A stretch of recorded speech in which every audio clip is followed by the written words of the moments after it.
Okay,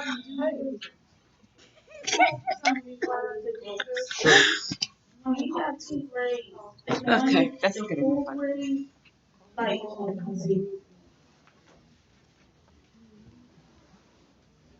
I thought it was two separate words, but it might be.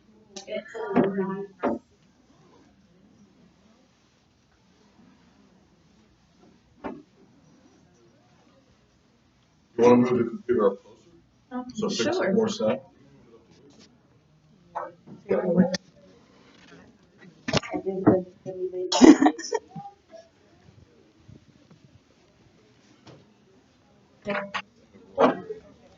number 3. Okay. Because that's quiz number 3. I haven't finished grading them yet. Okay. I have to go through and double check the grades. Are we recording? Yeah.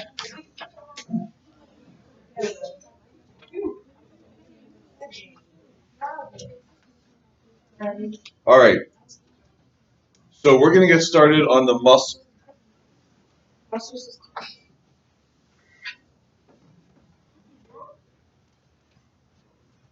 No, she's recording. So it looked like the screen froze.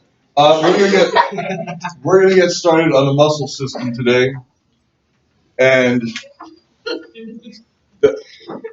there are a lot of muscles in our body. We have over 700 muscles in our body. That's a lot. I do not know the names of all the muscles. There may have been a time that I knew most of them, but that time has passed. But it is unnecessary for you to know all of the names of the muscles, but we are going to cover some of the main muscles. But first of all, and importantly, we need to know what muscles do. So, what do muscles do? Muscles cause movement. And how do muscles cause movement? They contract. And what is a contraction?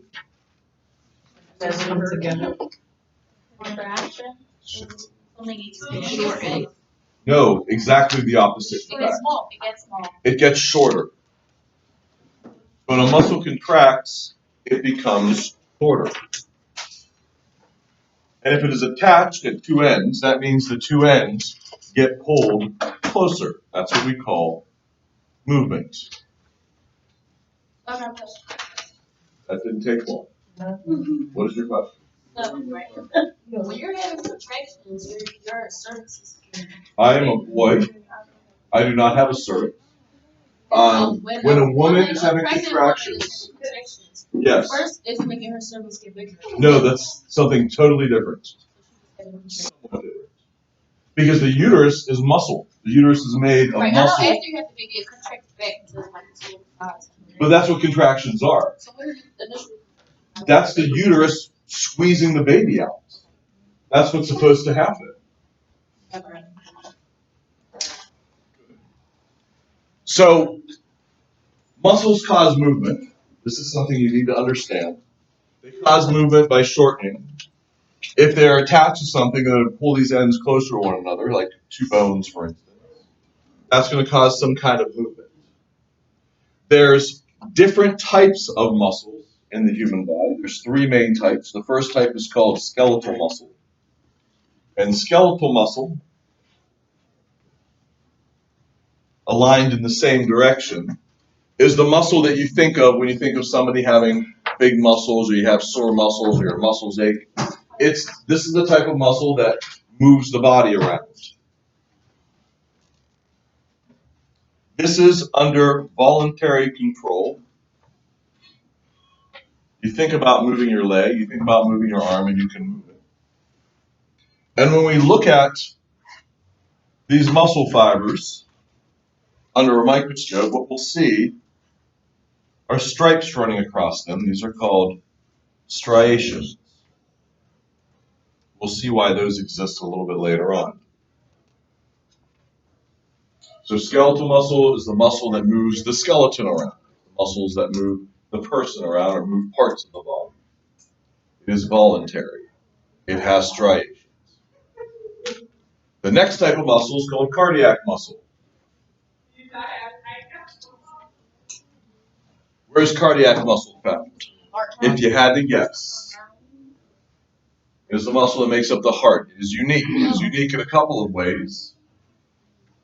It is involuntary. You don't have to think about making your heart beat, thankfully. It is branched.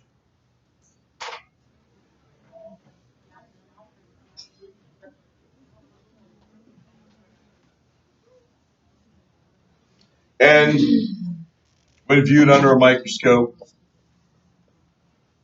we see striations, these stripes. It is branched. So it's a cell that has parts coming off of it, whereas skeletal muscle is more long and tubular. Well, beef jerky is muscle. When you eat meat, that's what you're eating. You're eating muscle.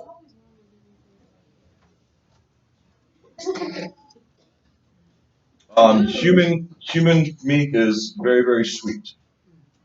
I have no idea. How would I absolutely know that? When you say grits, you mean like mine, basically. Somewhat. Because, hold on, because these cells are what make up the heart. So we want the heart to work efficiently. So when this cell gets the signal to contract, it's going to tell the cells around it to contract at almost the same time. So you can almost think of this as being like basket weave effect of these cells. So the signal goes from this cell to this cell to this cell to this cell to this cell to this cell to this cell to this cell very, very fast.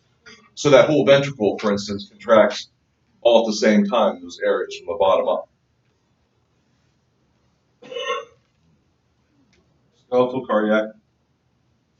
Smooth muscle is the third type of muscle. Smooth. It is involuntary.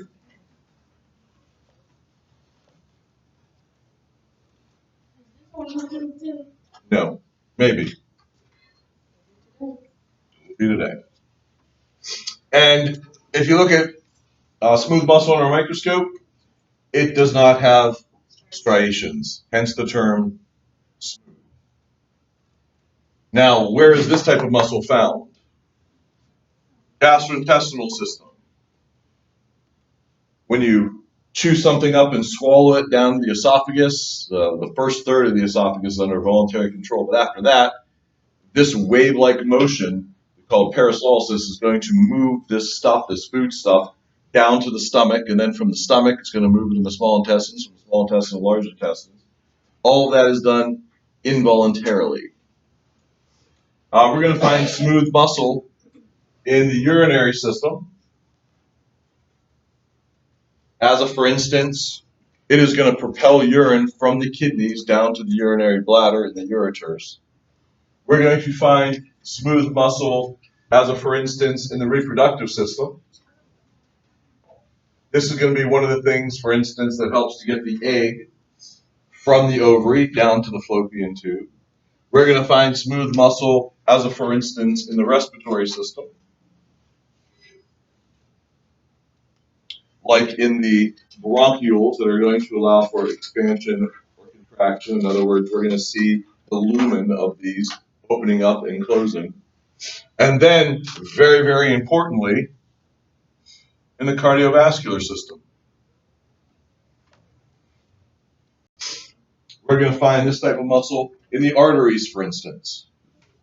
Because the heart is the main pump that pumps blood through the body, but it's not the only pump. We also have to rely on those arteries to expand as blood comes through and then pump the blood forward. In other words, in one direction. That's important because if we didn't have that ability, the heart would have to work that much harder. This is something that shows up later on in life when people have things like arterial sclerosis, a hardening of the arteries. They lose that ability, which means exactly that. The heart has to work harder. And the heart being a muscle, working harder is going to enlarge. When the heart enlarges, that's actually a bad thing. It becomes less effective. So these are the three types of muscle: skeletal, cardiac, and smooth. The only one that is voluntary is skeletal. The only one that doesn't have striations is smooth. And cardiac is unique, not just because it's a branch cell, but it also responds to electrical stimuli directly, which we'll see a little bit later on. why that is important. What's that, cardiac? Cardiac. The pacemaker, the SA node, the sinoatrial node, is going to send out that electrical signal. It's going to cause a change in the membrane of the cell without having an intermediate chemical signal. Got this? Good? 5, 4, 3, 2, 1? All right.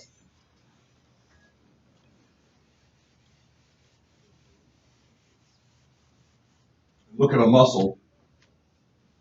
The main part of a muscle, just like the main part of an organ, is called body,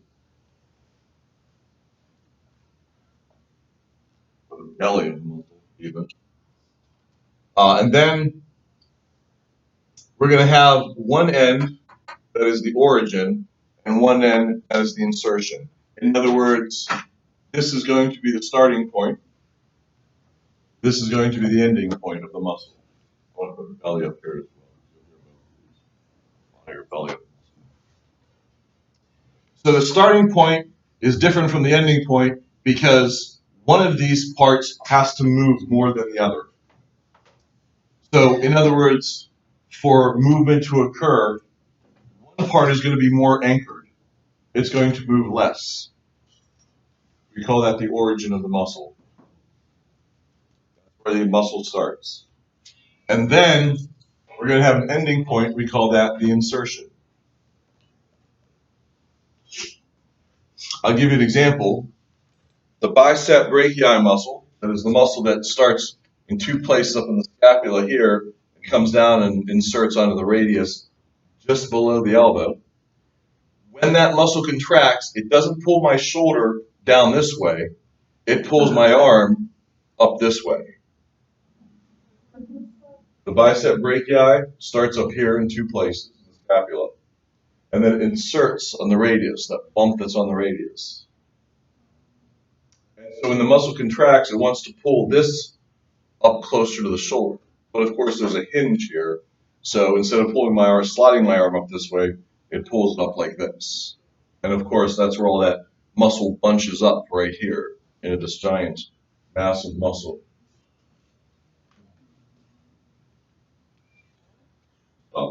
Muscle, however, doesn't attach directly to bone.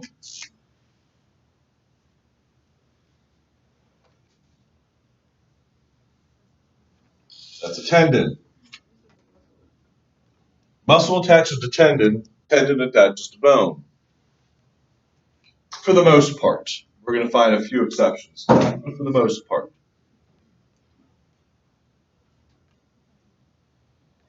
Say that one more time. Muscle attaches to tendon, tendon attaches to bone. For the most part. We're going to find areas of interwoven sheets of tendon that act as an anchoring point. We call that the aponeuroses. We'll see that like in the abdomen. We'll see it on the scalp, as a for instance.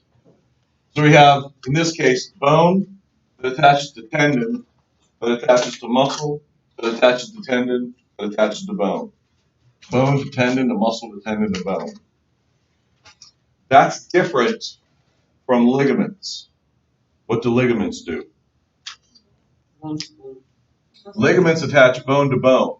They maintain alignment from bone to bone. They keep them in alignment.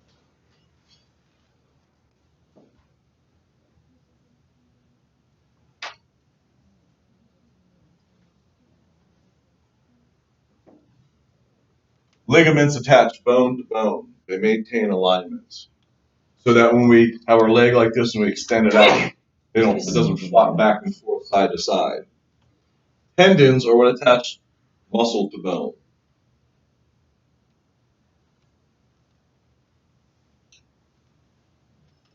And then we have a lining of tissue called fascia. Throughout the body, we have this lining of tissue that sort of separates one tissue type from another to allow these different types of tissues to slide across one another without interfering. So the fascia, you can kind of think of as almost shrink wrapped around the muscle and then becomes continuous with the tendon. So fascia will do in blue.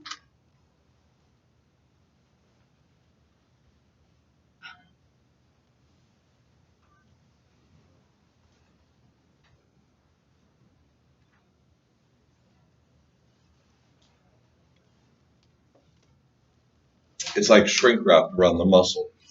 It allows it to interact. It allows it to move without causing any sort of friction or any sort of hang up on other tissue that surrounds it. Basically, that stuff when you're cleaning chicken breasts, you peel the skin off. It's that white. It's probably the white stuff. What you're saying, yes. Film or like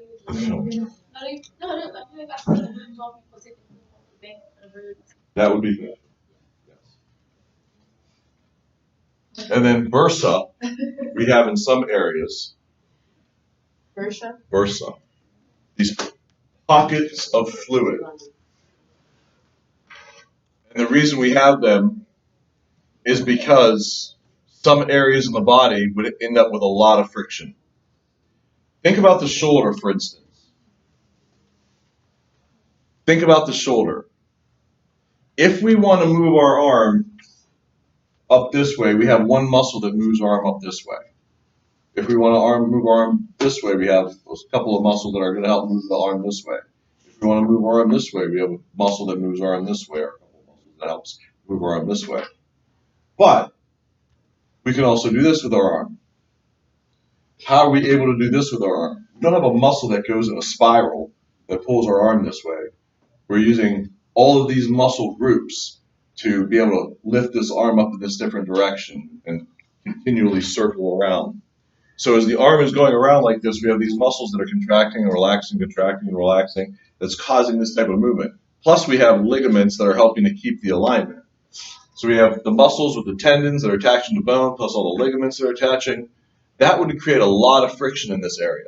So the body puts an extra pocket of fluid in that area to decrease the friction. That's the bursa.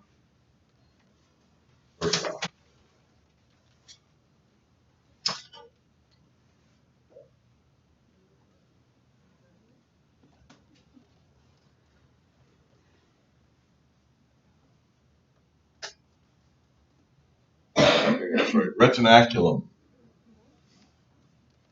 Bracelet. The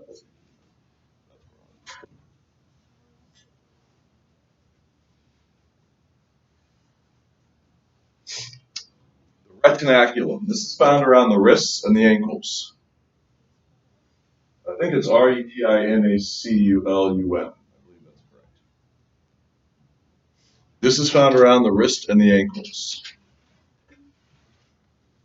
The reason this exists, if you look at your fingers, I can make these fingers right here bend down this way because I have muscles that contract and pull the fingers down. But where are these muscles located that pull the fingers down like this? One of those areas is correct, yes. The muscles that pull the fingers down like this are actually located here. And the tendons from these muscles run up here, across the hand, and up to each individual finger. So when the muscles contract down here, it pulls the fingers this way. And then if I turn my hand this way, you can see that when these muscles contract, it extends the fingers like this. What did you call them again? The retinaculum? The retinaculum is a band of tissue that wraps around these. That's why my friend always called it God's bracelet. It's also around the ankle as well because we have the same sort of setup with our toes. It wraps around too. Keeps the tendons from popping up. Because otherwise, we wouldn't have the same sort of strength. Every time we flexed our fingers, all these tendons would just pop up right here on our wrist, and then we wouldn't have the strength that we're supposed to have. How is something with like nerve, like I don't know. They just like you can kind of see it. So I always thought. Well, especially if you flex your wrist like this and touch the tip of your pinky with the tip of your thumb, there'll be one that pops out. That's the palmaris longus. This is the only tendon that is not underneath the retinaculum. That's why it pops out. All the other ones are held in place by the retinaculum. Good? Yes? Yes? No? Yes? Yes. Yes is the answer. All right. include some movements now. I don't know where these might be in your book.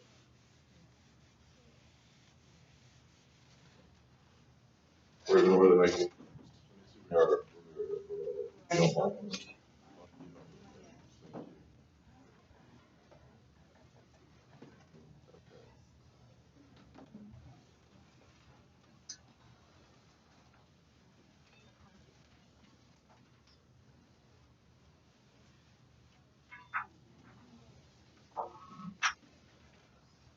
So, if you're looking on this page of the notes, I don't know what page this is. This page of the notes.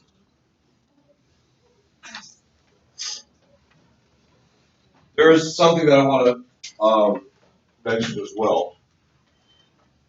When we talk about cells in the body, like liver cells, we call hepatocytes, or you call them liver cells, or neurons in the brain cells,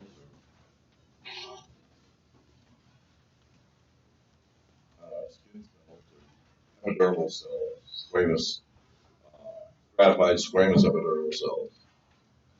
But when we talk about muscle cells, it's a little bit different because they're referred to as muscle fibers, just to make it a little more confusing for you. So you'll hear me use the terms interchangeably, muscle fiber and a muscle cell. It means the same thing.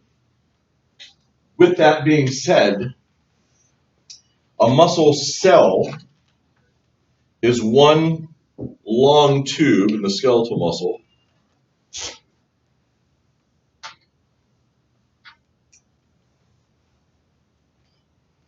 And inside of this long tube are a whole bunch of long rods.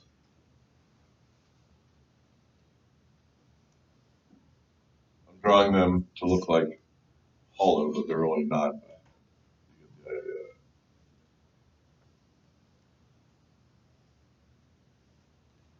So if this is the muscle cell, the fiber,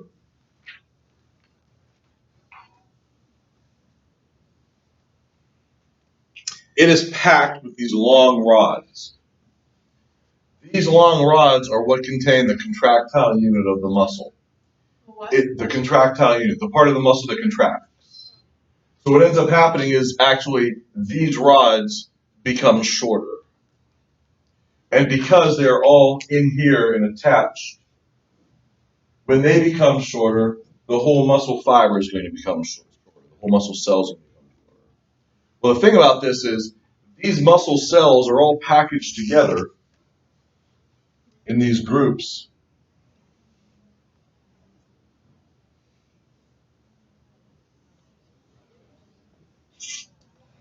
So when one contracts, they all contract, they're all going to pull in the same direction. So what happens is we get a bunch of these muscle fibers together and we package them together into what's called a fascicle. And I believe that's on that page, right? It's not like a cramp. Is that a cramp?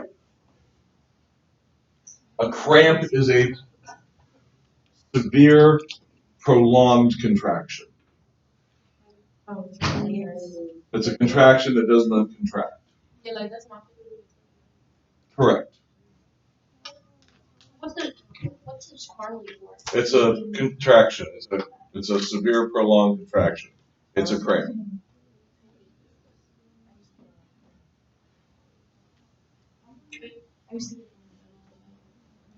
So a whole bunch of muscle cells are packaged together in a fascicle.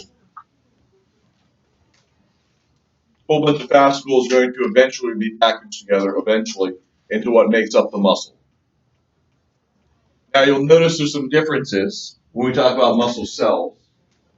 Instead of calling it a plasma membrane, we call it the sarcolemma. Instead of hearing about the endoplasmic reticulum, you'll hear about the sarcoplasmic reticulum. And not surprisingly, there's going to be a whole lot of mitochondria throughout here. Because what do mitochondria create? Energy. ATP, energy. Right. And we'll see later on that energy is, the ATP is actually required more in the relaxation of the muscle, which is counterintuitive. You think that you need it for the contraction. It's actually required for the relaxation part. But you'll see that later on. All right, so let's talk about some movements, some just basic movements of the body. And we will start with, let me think, hold on. Flexion and extension. Flexion looks like this. Extension looks like this. Flexion looks like this. Extension looks like this. And in what direction do you flex your neck? Yes. Chin to chest is flexion. So how do you extend your neck? Back. Extending your neck is backwards. However, when we talk about something like our foot, we use a couple of other different terms, specifically dorsiflexion and plantarflexion. Dorsiflexion are the toes coming up off the ground this way, dorsal flexion. Plantarflexion, toes planting downward, heel coming up off the ground. Dorsiflexion, plantarflexion. Dorsiflexion, plantarflexion. So dorsal is coming up. Toes are pointing up.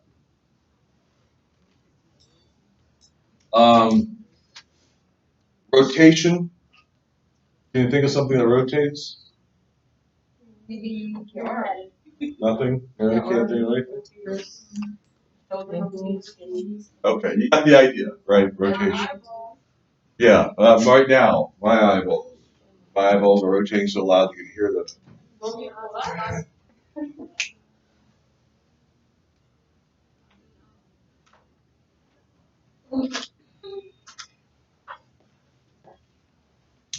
Talking about the hands, palms up, supination, supination, pronation, pronation. Right. But this specifically is for the hand. Supination, supination, pronation, pronation. How do you spell supination? S-U-P-I-N-A-T-I-O-N. N-A-T-I-O-N. Supination, supination, pronation, pronation. Supination, supination. Like you want soup. You want dinner. You want soup. Supination, supination, pronation, pronation. Supination, supination, pronation, pronation.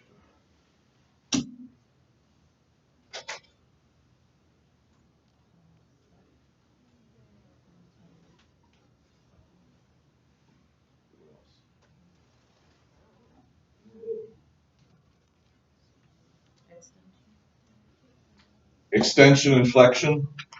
We did those. Abduction and adduction. Thank you. Abduction and adduction. This is for the body. Abduction and adduction. You'll hear me often say abduction and adduction. To clarify a little bit more. Abduction and adduction. Abduction and adduction. Abduction is moving a body part away from the midline, like this. Abduction is moving a body part away from the midline, like this. Adduction is moving a body part away from the midline, like this. Adduction is moving a body part toward the midline. Adduction is moving a body part toward the midline. Adduction is moving a body part toward the midline. You add them toward the midline. And you heard the word abduct before, right? If somebody's abducted, they take it away. Yeah. So abduction is moved away.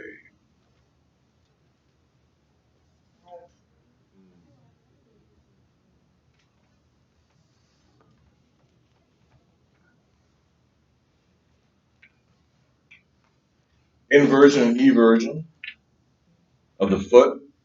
Do you have these in your textbook? Or do you have them in the notes? We are. And the note, I don't Do you have another copy of this? I don't have it with me. Okay. Not in the note. Got more of the textbook. I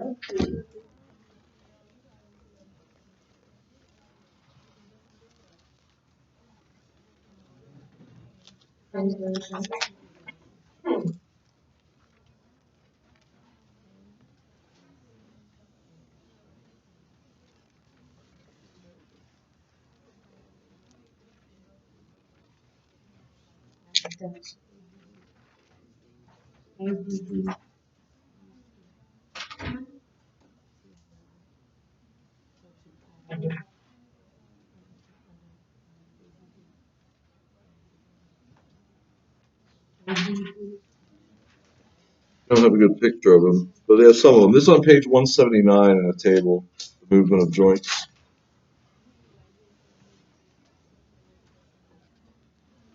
And on page 180, the movements.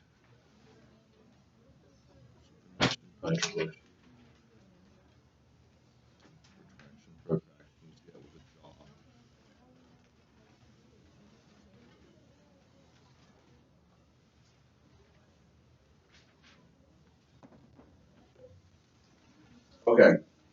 Which one's what? Oh, eversion, inversion. Eversion of the foot puts the big toe on the floor like this. I'm going to walk back in a moment.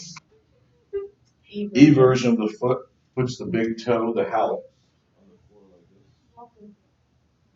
Eversion puts the big toe like this. How would you spell your name? With an E. It's on page 180 in the textbooks. Now, the thing about everting the foot like this, what ends up happening is the bones of the foot, the tarsal bones, especially the calcaneus and the talus, actually push the fibula up. So if somebody jumps up in the air and comes down on their foot sideways like this, what ends up happening is it fractures the proximal end of the fibula.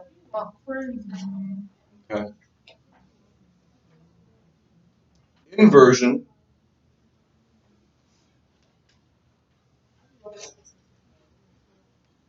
puts the pinky toe on the floor.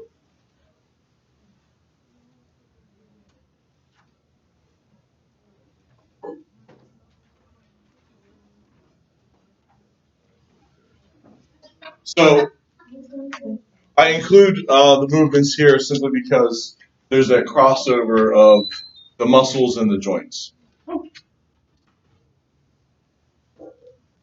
However, we have to start talking about muscles, and we will right after. So be prepared. Go to the muscle chapter in the textbook because we're going to have to go through these. I want you to see images of them since we can't project them on the screen.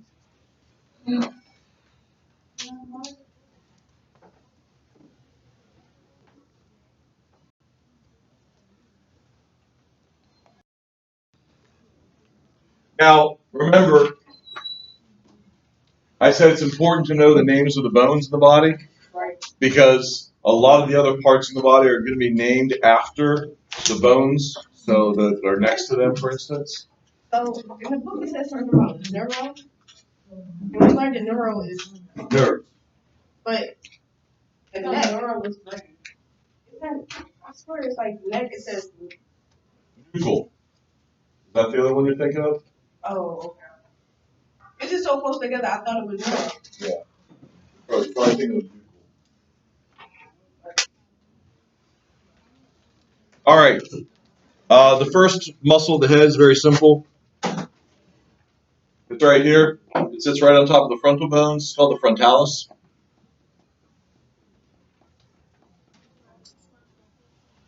No, it raised your eyebrows if you're surprised Oh. to know that this is called the frontalis. Was it a different muscle? Yes. FRONTALIS. Yes. This is on page 203 in the book. These are the muscles. Or what page is that? Specifically the head and neck. 206 specifically has the head there. The next one is this one right here.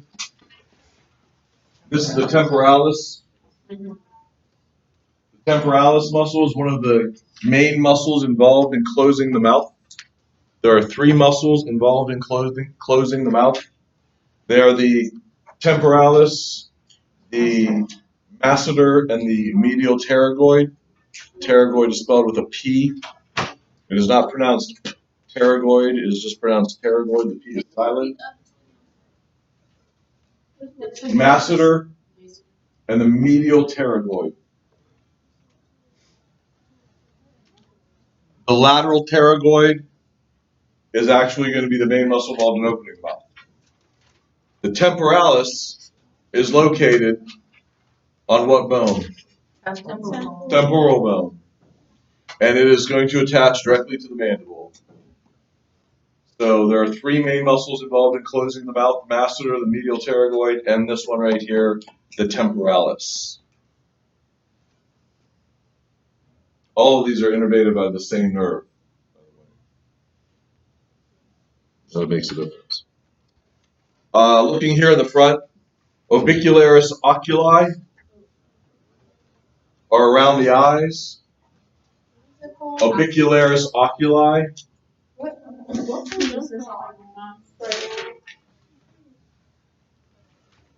This has nothing to do with moving the eyeballs. It's a facial muscle. It has nothing to do with actually moving the eyeballs. This is going to be involved with squinting. The orbicularis oris is the one that's around the lips. And this is the one that creates the little kissy face when you pucker up. Thank you very much for that. When you pucker up, the orbicularis oris.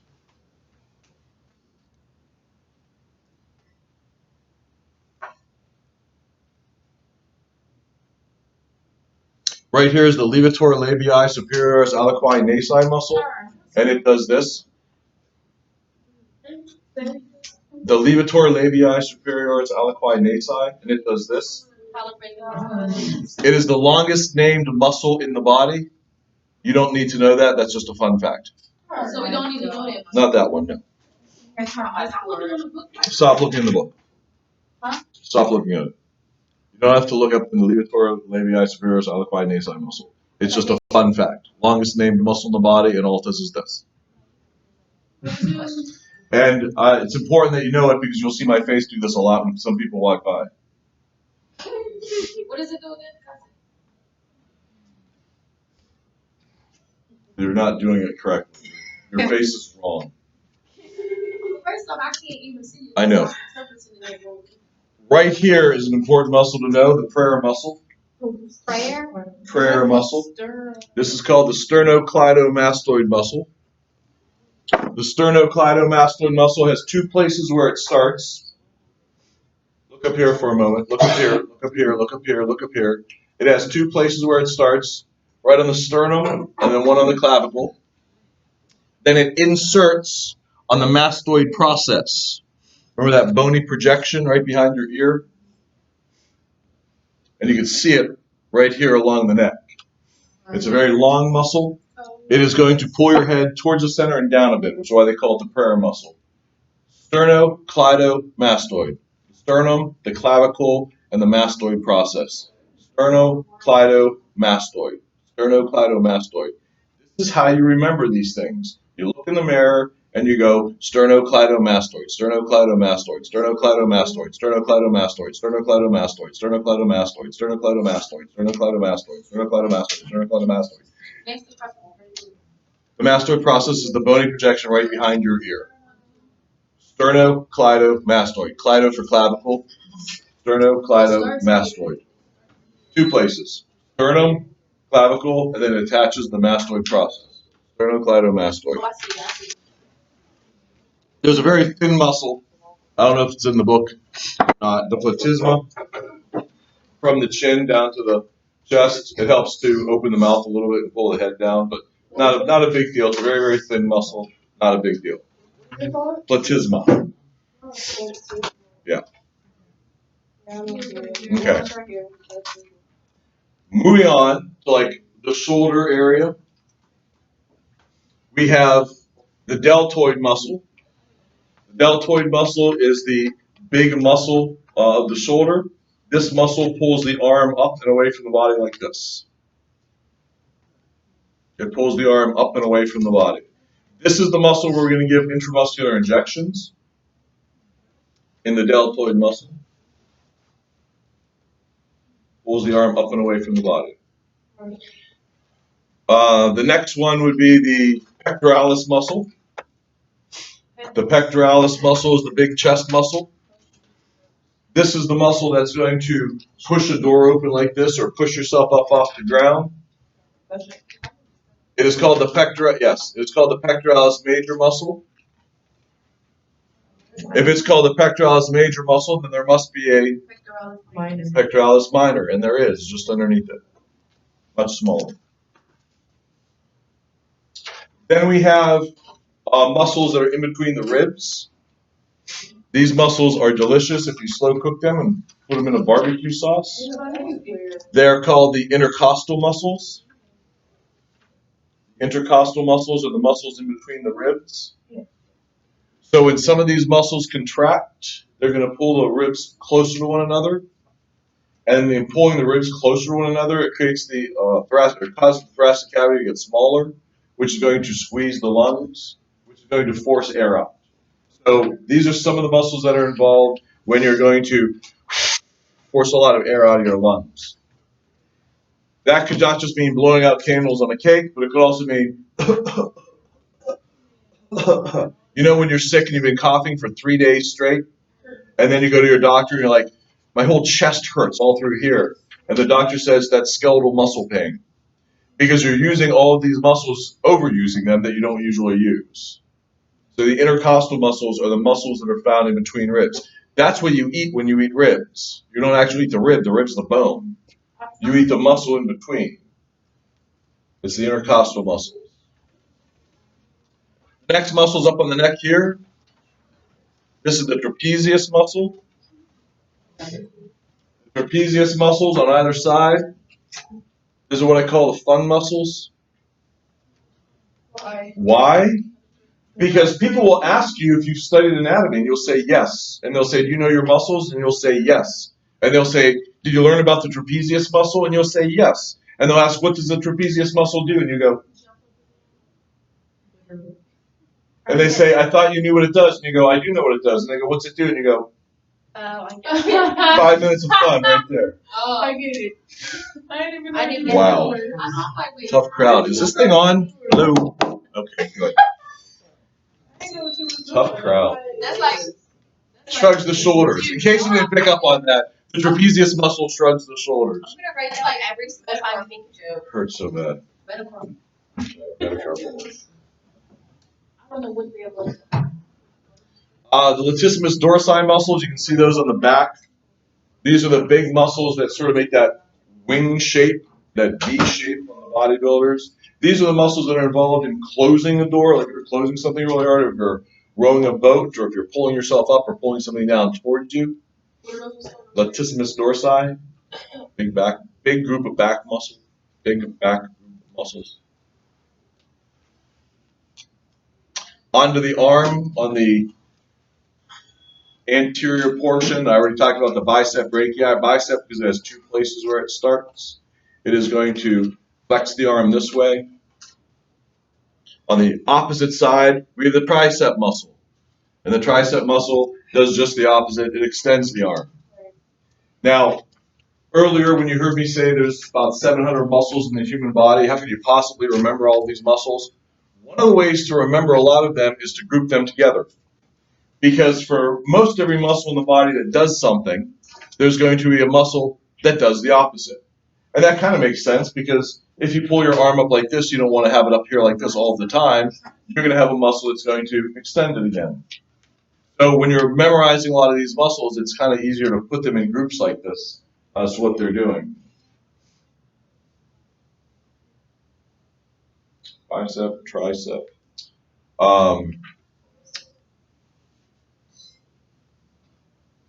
The brachial radialis goes, this is a big muscle in the large forearm. It's not really terribly important, but it's going to help with twisting the wrist this way or pulling the hand up like this.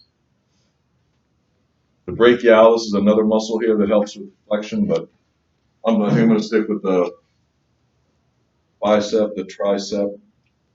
Oh, I know a group of muscles that you definitely should know. This one's important. It's actually right here in the palm of the hand. There's a group of muscles right here on the thumb side. There's another group here. The ones on the thumb side are called the thenar muscles, and these over here are called the hypothenars. But the ones I want you to remember are the thenar muscles in the hand. This is the group that helps the thumb do that opposable position to grasp things. The reason I want you to know about this is because in patients who have carpal tunnel syndrome, which you'll hear about a lot, they're going to complain about pain or numbness or tingling right up through here. And if it's long-standing, eventually these muscles will lose some of their mass, and they'll actually get smaller. So we'll see what we call thenar wasting. In other words, the muscles atrophy, they get smaller. I have. Yes, exactly. That's kind of why I want you to know about this one. You're going to hear about injuries to this area a lot. What is it called? These are the thenar muscles. We call it thenar wasting as a result of long-standing carpal tunnel syndrome. Wasting means atrophy. You've gotten smaller. They get smaller as they deteriorate. Yeah. If muscles aren't used, or if there's malnutrition, they do get weak because they actually lose their bulk. Whereas with hypertrophy, like people working out a lot, they actually increase in bulk, increase in cell size and cell number. So just the opposite happens if a person like has been paralyzed from the waist down, so they haven't been using these muscles. The muscles in their legs will actually atrophy; they'll get smaller. And we'll talk sort of about why that happens a little bit. Here, carpal tunnel. Well, there's a band of tissue. This is not the retinaculum. This is deeper than the retinaculum that is in the wrist, and these nerves go through it like this. What happens is, from repetitive motion, there becomes an inflammatory process around here, so it puts pressure and squeezes this. So it squeezes those nerves. If you cut that, it releases the tension around it. And that's usually the best way to fix it. Because I wake up every morning with these 3 fingers on both hands now. Yeah. Both hands every morning. Because of a job that you did? Yeah. Did your hair? For years, I'm a server. Oh, okay. Yeah. So I carry trays and plates. Yeah, that's not good. 25. So do you think it's going to be gone by a certain age? No, I think it'll probably stay the same. No. But that is something to talk to your neurologist / doctor / surgeon about. Little tiny incision right here. Right here. That could help. Just a suggestion. There's a tendonitis that occurs right here in the thumbs as well, since we're on that topic. That happens in daycare centers. Women who work in daycare centers picking up kids all the time. It's called decurvane's tendonitis because they're putting all that weight of the child on their thumbs right here, and it actually pulls down through here. All right, nobody cares. Abdominal muscles. Move on to some abdominal muscles. There are abdominal muscles that go diagonally on the sides. These are called oblique muscles for a reason. Oblique means diagonal. And they are the external abdominal oblique muscles. And we call them external abdominal oblique muscles. Why? They're on the outside. Because they're on the outside. There must be internal. So if we slice through the aponeuroses, that interwoven membrane of tendons, and peel them back, just underneath the external abdominal oblique muscles, there are internal abdominal oblique muscles that actually go at the opposite direction. They're at a diagonal that goes up this way. The external go down this way, the internal come up this way. Both at angles, however. Then right down the middle, we have what are called rectus abdominis muscles. Make up that six-pack. Now this is important to remember because I guarantee you it's going to show up somewhere. The term rectus means straight. The term rectus means straight. So these are straight up and down muscles. It doesn't mean up and down, it just means straight. Rectus, abdominis, they are straight muscles. In this case, they happen to go up and down. The reason I say I want you to remember the term rectus is because there's part of the colon, the large intestines, that is a straight part. And what do they call it? The rectum, because that's the straight part. So remember, rectus means straight, and we'll see another muscle here shortly. Yes. There's even actually transverse abdominal muscle as well. It's deeper. But why do we have muscle here going in all these different directions? Because remember, muscle can only do one thing, get shorter. That's it. And then go back to its original length, then get shorter. Back to its original length, get shorter. That's it. So if we only had one set of muscles going straight up and down, we would only be able to do this. Or if we were lying on our back, we'd only be able to bring our legs up like this. But we want to be able to move to the side this way, or to the side this way, or have sort of this kind of motion. We can do that because of all these different muscles going in different directions. Moving down to the legs. You have the anterior portion of the upper thigh. There are a group of 4 muscles. Call them the quadriceps or quadriceps femoris. They include the one big main muscle, which is a main muscle that runs right along that bone. It is called the rectus femoris. What does rectus mean? Straight. And what bone does it run along? Rectus femoris. Does that make sense? Then there's 3 vastus muscles. The vastus lateralis, the vastus intermedius, and the vastus medialis. The significant one of those 3 is the vastus lateralis muscle. Because when we give kids their childhood vaccinations, 1, 2, 3, 4, 5, that's where we're sticking, that vastus lateralis muscle. So it comes into play there. Then there's another muscle that goes across the thigh. It actually starts up here on the hip and stretches down to just below the knee. Stretches this way. This is called the Sartorius muscle. This is actually the longest muscle in the body. Most people think that the rectus femoris is the longest, but actually the Sartorius is the longest, especially from here down to here. And it does this. Brings your leg up this way. So it's the longest muscle, that's all it does. What do you mean that's all it does? Have you ever tried climbing a tree? No.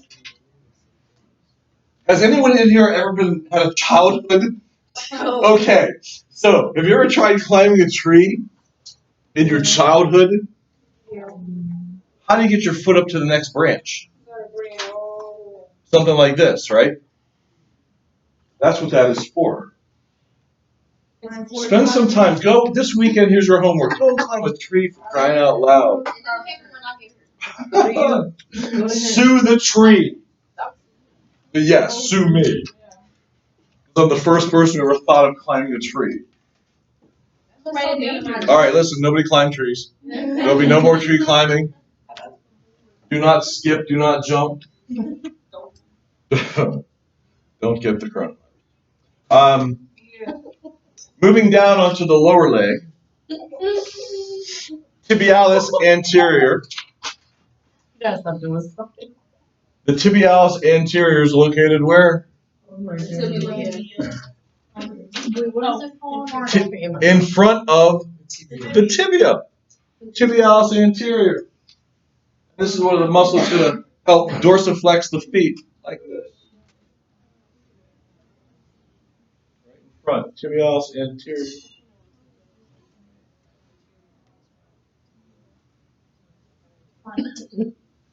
Can you see that these muscles, even though the names might sound confusing to you, they actually give you a lot of information.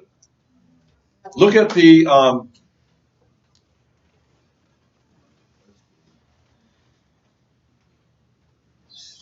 flexor hallucis brevis muscle. The flexor hallucis brevis. What's the hallux? The big toe. The hallux is the big toe. What does this muscle do for the big toe? It flexes it like this. It's called the flexor hallucis brevis. Brevis means short. Oh. So this is the short muscle that flexes the big toe. Now, what information can you gain just from that? There's a long. There must be a flexor hallucis longus. And there is. Otherwise, we wouldn't have called it the short muscle that flexes the big toe, unless there's a long muscle that does it. And we know that for most every muscle in the body, there's going to be something that's going to do the opposite. So if we have a muscle that's going to flex, we have to have some sort of extender muscle. We have the extensor digitorum that is going to extend that digit. So just from that name, flexor hallucis brevis, you can see you get a lot of information. Rectus femoris, tibialis anterior. It's not as difficult as people think that it is. If you speak the language, that's the tough part. So I'm trying to, rectus femoris, so I'm trying to teach you the language in little bits so you can kind of get an idea of how this works and maybe learn a little bit along the way and then build on top of that. Yes. There's a video on YouTube. Of the muscles? Yeah. I might. You have to look it up. Because there are other videos that people have. I do, actually. It's a little bit of muscle and then it has some nervous system in it. But there are other people who have videotaped some of the lectures and posted them. Still under, like if you look at my name, you'll still see them. Back of the body. How about the big butt muscle? Gluteus. Gluteus, that's the buttocks. Maximus. Why is it called the gluteus? Maximus. Because it's the big butt muscle. As far as mass goes, this is one of the largest muscles you have in your body. It's going to help help in rising from a squatting position and assist in running. No, it could just be fat. Right. But this is also why you have to understand that the more muscle mass that a person has, the more energy is going to be required. So it's going to be burning up energy throughout the day. So if you build more muscle, you're going to constantly be burning off more calories throughout the day. This is one of the reasons women love to do lunges so much, because the lunges really build up the thigh and the butt muscles.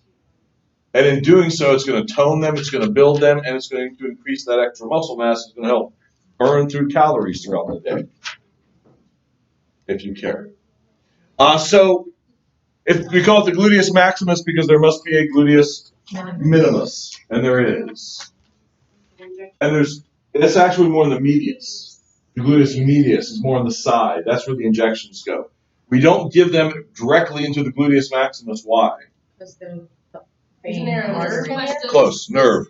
There's a very large nerve, the sciatic nerve, that runs straight down through here. What we don't want to do is stick a needle and inject something into a nerve. We want to try to avoid doing that.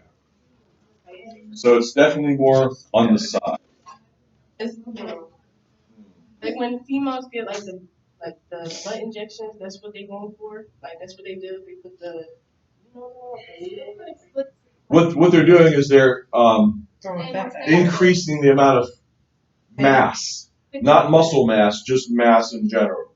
So it could be with silicone or it could be with fat. You have to go under the muscle. But no, this would be on top. If it's fat, it would be on top. But it's I wouldn't go below the gluteus maximus anyway. But it's a bad idea. I know it is. Okay, good. Somebody got it. A lot of people have it, and it's not a good idea. Don't do it. Well, especially when they go to like I was the making my basement appointment doctors. next week. Cancel your appointments. No, I mean, I'm Save your money. No, I'm going to Don't get it. do it. I'm Don't going to do get it. I'm going to get it back. I'm just not going to go to my basement. Don't do it. They said they was injecting it with Home Depot silicone. Wow. There was a time, yes, that's bad. The time of industrial silicone being ejected into the body has passed. Although some people are still in other parts of the world are still doing it. It's a bad idea. Doctors do not do this. No, not doctors. No, just some guy. No, see, at home doctors, because when girls want to get it done. What are they called? Like home doctors. Home doctors. Yeah. Like unlicensed. So why I is looked it it up bad? first. I know it's bad for fat embolism. Well, for you getting fat embolism. Correct. But other than that, if you get it, why is it still bad? All the tissue layers in the body, the fat is the most likely to get infected. And why is that? Because fat is greasy, it's oily. And we have immune response cells that are in our skin, but then we also have immune response cells that are traveling around in our blood. And it's slippery key. And what is blood made of? Almost half of your blood is water. Fat is oily. Oil and water don't mix. So it's difficult for the body to get immune response cells into that area if there's a small infection, which means a small infection of the fat can go to a large infection. If there's a large infection, that means now we have to do surgery to cut it out, which means now we've just destroyed more tissue, which means now there's going to be scar tissue there, and the body's going to heal completely differently. I mean, it didn't. So like Correct. But that could be a large amount. It could be sizable. So it isn't worth the risk. Not just to look different in a swim costume. It's not worth the risk. Yeah, I say swim costumes. That's fine. All right, going down onto the posterior thigh, we have the hamstring muscles. There are 3 of them. The biceps femoris, just like the bicep brachii flexes the arm this way, the bicep femoris flexes the leg this way, along with the other 2 muscles of the hamstring, the semitendinous and the semimembranous. 3 muscles of the posterior aspect of the thigh.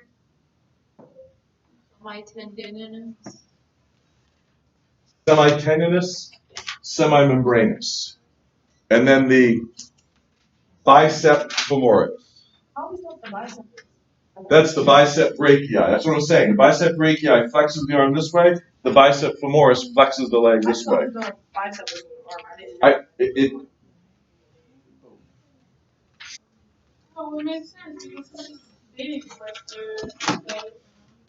On the posterior aspect of the lower leg, there are 2 muscles that make up the calf. The soleus, which is the smaller of the 2, and the one that I definitely want you to remember, the gastrocnemius. Yes.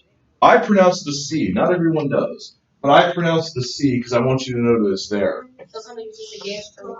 Correct. They say gastrocnemius. Like gastro. Exactly. This is what I'm getting to. I don't want you to get confused if you see this on an exam. Gastrocnemius. The gastro part means what? It means stomach. The nemius part, beginning with a C, actually means leg. So this is the stomach of the leg. I agree, but that's actually what it translates to. I think it's because it has a similar shape to the actual stomach, the muscle does, but that's the calf muscle. And that is going to plantar flex the feet. So when that muscle contracts, it plantar flexes this way. Now, how does it do that? Well, there is a long tendon that stretches from the gastrocnemius muscle down to the big, giant heel bone, the calcaneus. And that is called the Achilles tendon. The Achilles tendon attaches to the calcaneus, the bone, which is why when the muscle contracts, it pulls the heel upward, which puts you up on your toes. That is the Achilles tendon. Your battery is running low. You may want to plug in your PC. Yes. Is it true that when somebody cuts your, what is it right here? Achilles tendon. Yes, your Achilles tendon, Yes. you can't walk. It's interesting when people ask this question because that tells me they watch way too many horror movies. Yeah, that's what I was gonna say. First of all, it's the first thing they cut. I don't know if it's always the first thing, but it's one of the things. Yeah, so that you can't run away. Here's the thing. First of all, it's a pretty thick tendon. You would have to go in with a hacksaw bit to really get through it. It would one little slight. No, what? Like if you stretch it, you oh my god. No, slicing through it with a box cutter would be difficult. You'd have to really go over it a couple of times. First of all, which by that time you could have enough time to hobble away. Secondly, that's the best time to run away when someone is trying to cut your heel. That's like really That means they're on the ground. That means they're way down here. So you got a little bit of a head start. But technically, you could still move. It would hurt, but you could still do this. You don't have to lift. You don't have to plant or flex your feet to move. You can still do that.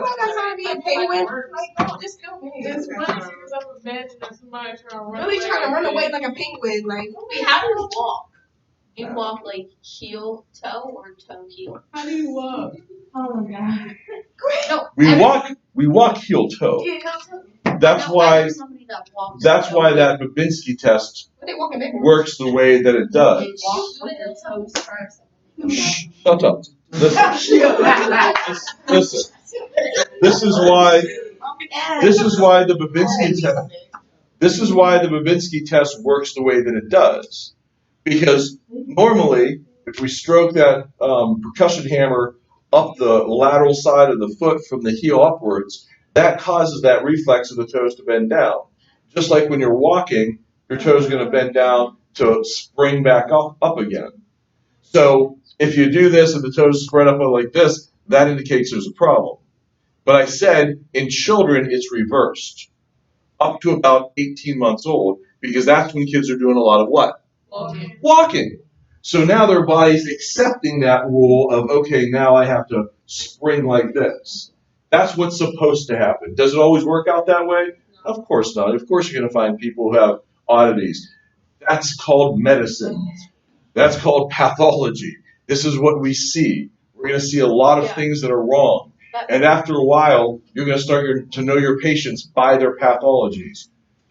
No one is normal. Everyone has something or some things. And that person tried to make me they're telling me why don't you walk first? I'm like, I can't. Like I walk my heels. If you're Michael Jackson, perhaps. And they were so silent too. Like when you said with your heel, kind of here. Is that a disease? So it's like walking your tippy toes. They literally walked like this with their toes. That's a disease, isn't it? That is odd. Yeah. That's being weird. Don't do that. Okay, so I think that takes us down to, I think we're good. I think that's where we're going to stop. Gastrocnemius. So, wait, what? No. It is not. It doesn't move. Yeah. So it's just tissue. Just tissue. Put that on the test so I can get that right. Okay, no. So now we have to talk about how muscles work. Uh-oh. No. This is where it gets complicated. This is physiology. Are you ready for this? Now, I know in the textbook it's going backwards because I'd rather cover the muscle groups first and then go back over exactly how they work. In order for a muscle to contract, it has to be told to contract. The thing that tells a muscle to contract is a nerve. So it might originate in the brain, but eventually it has to come down a nerve. So here are the ends of the nerves, the neurons. In here we have vesicles.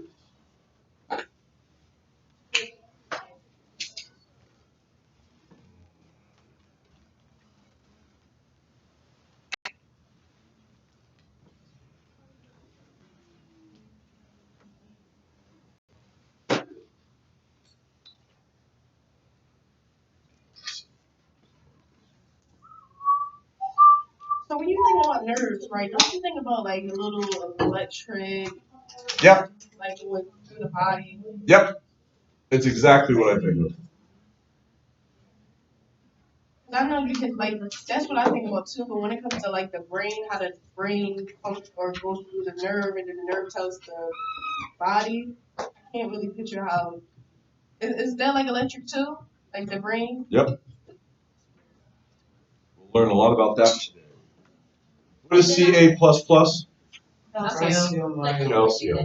Calcium ions, yes. Here's our muscle. We'll call this our muscle. Yes. So you know how you said the cardiac what does it leave? It still gets an electrical current, but it doesn't have a specific nerve that goes to it. It's more of a pathway. Yeah. But it has to be able to bypass what the rest of the muscles would have to require, because the more things that are required, the more likely there is to be a problem, the more likely it is to fail. So the heart doesn't want to have to risk that. But we have a signal that comes down a nerve in the form of an electrical signal called an action potential. I call this an electrical signal, which means lightning fast.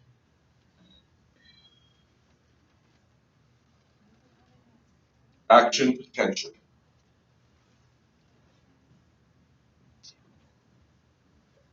These are going to be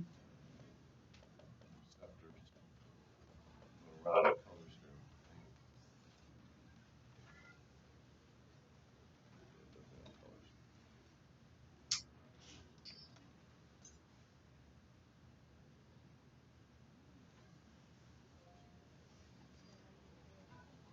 Lightning fast electrical signal.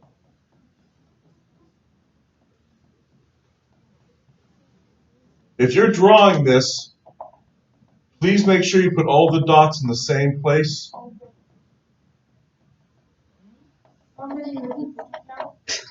Right now I'm up to 164, 5, 9, 13. I don't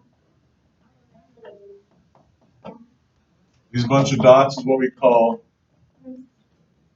acetylcholine.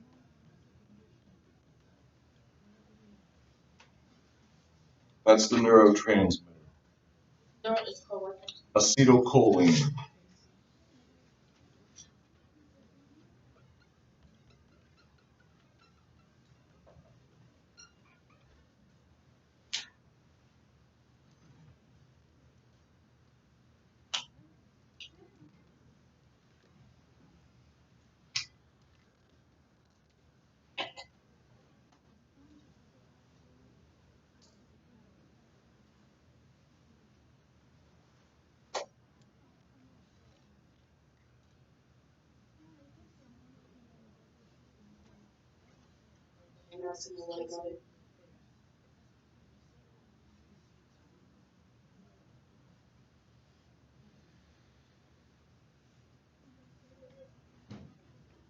Okay. This guy over here. Choline esterases.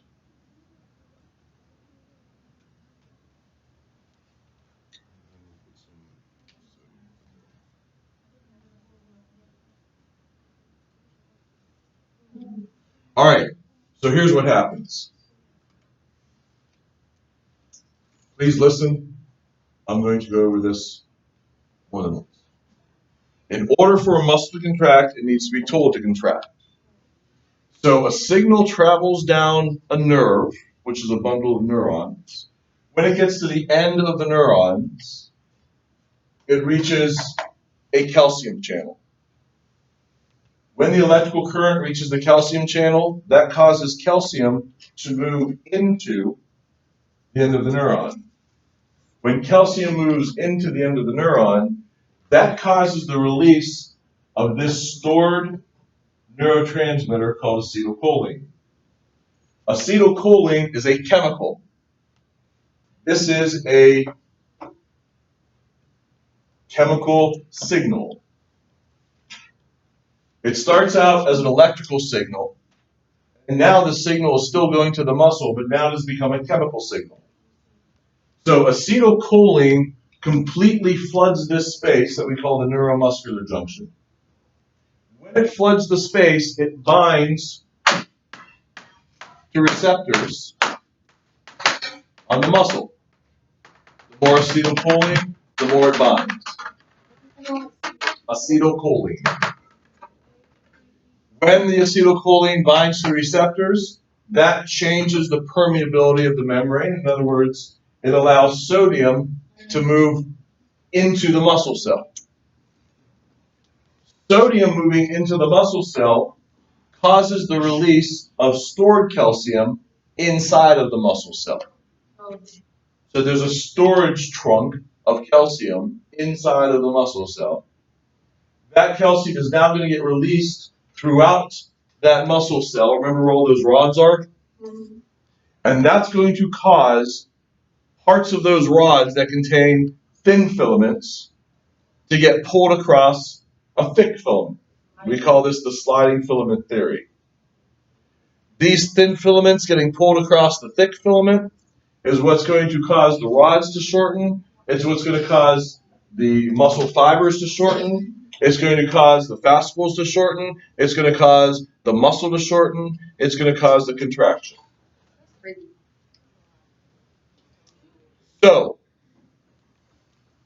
when a muscle is going to contract, it needs to be told to contract. The thing that tells a muscle to contract is a nerve. The signal comes down the nerve in the form of an electrical current called an action potential.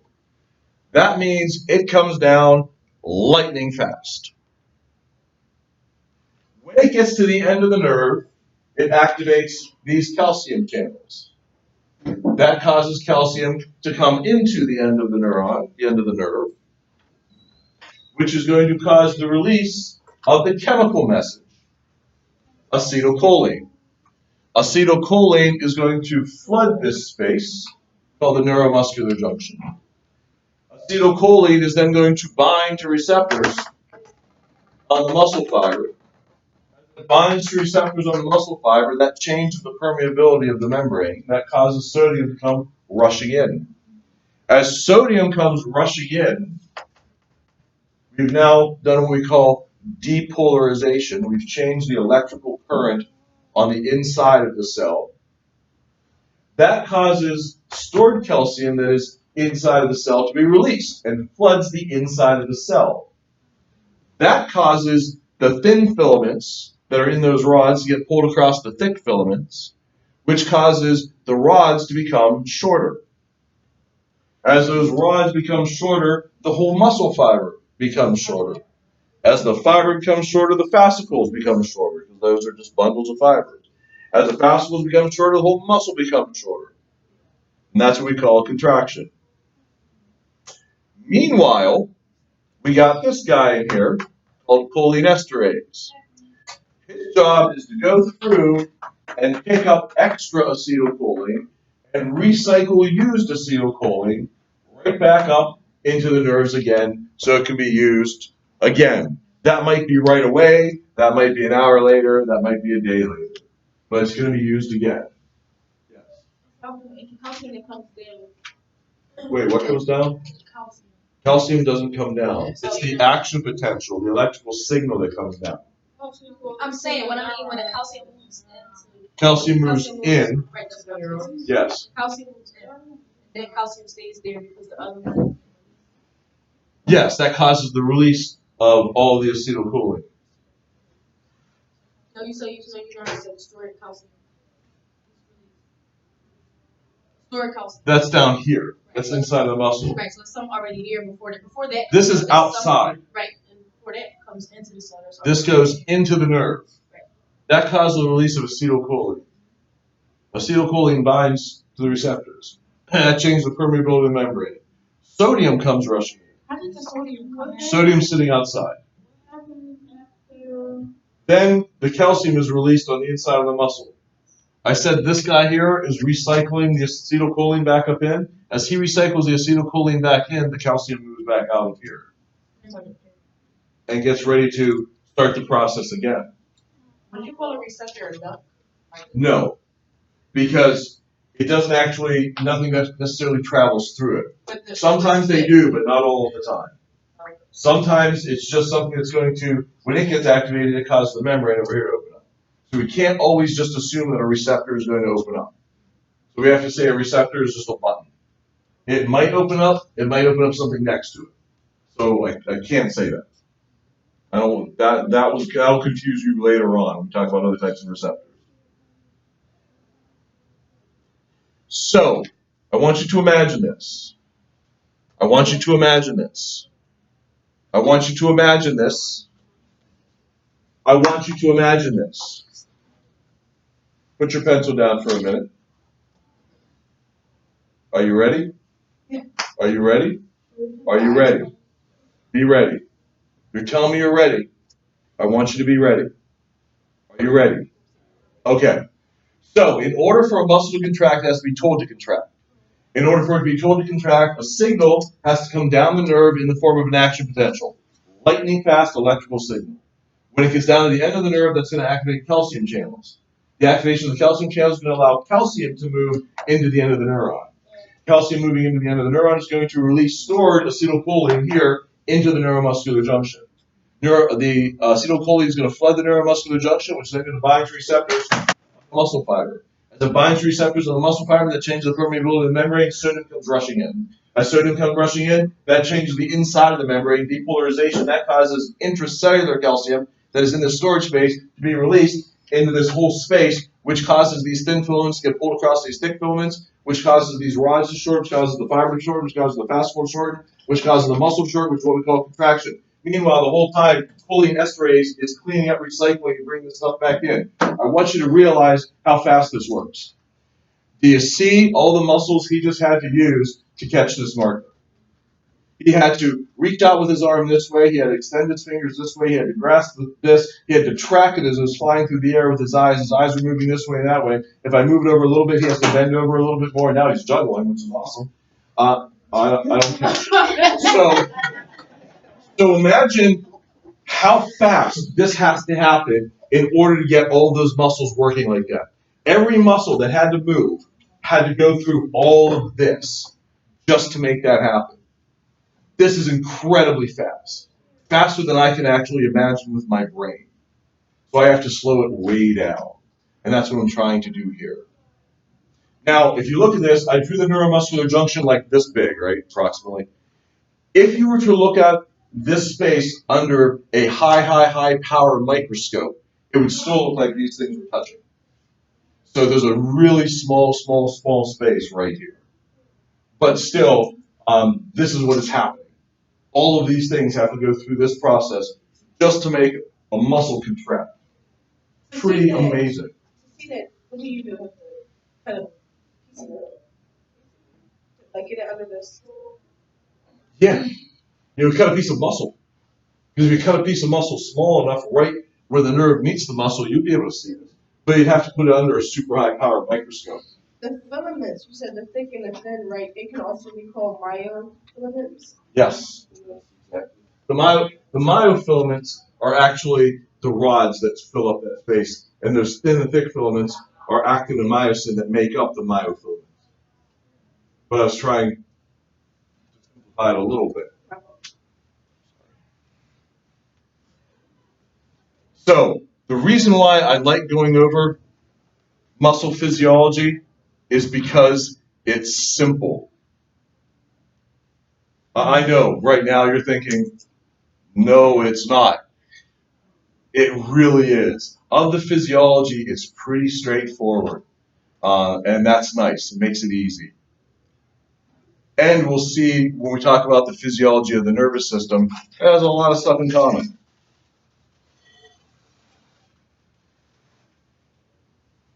Makes a little bit of sense, some sense, half a cent, 50 cent? This is it. So,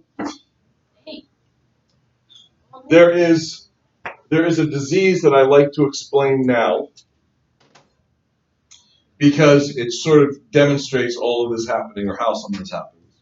It is called myasthenia gravis. Oh my God.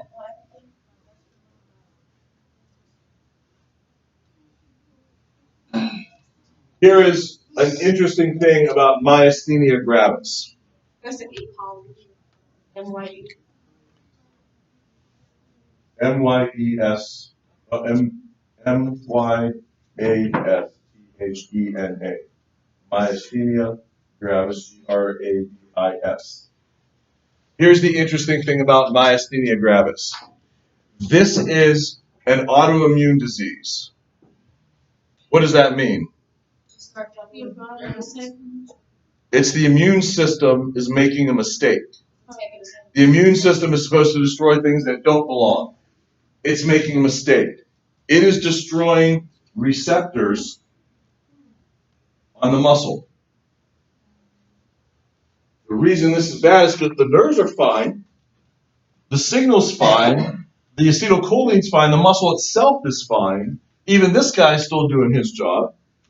But when this signal comes down as released, instead of getting this as a signal, it gets this.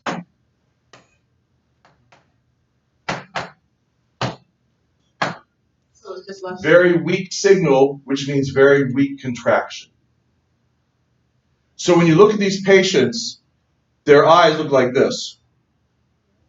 It's called ptosis, P-T-O-S-I-S, this drooping of the eyes. Because the muscles, the orbicularis oculi muscles, aren't even strong enough to hold their eyelids up. If you ask them to walk up to the third floor, they'd make up a few steps, say, I gotta sit down, my leg's gonna drop out underneath me.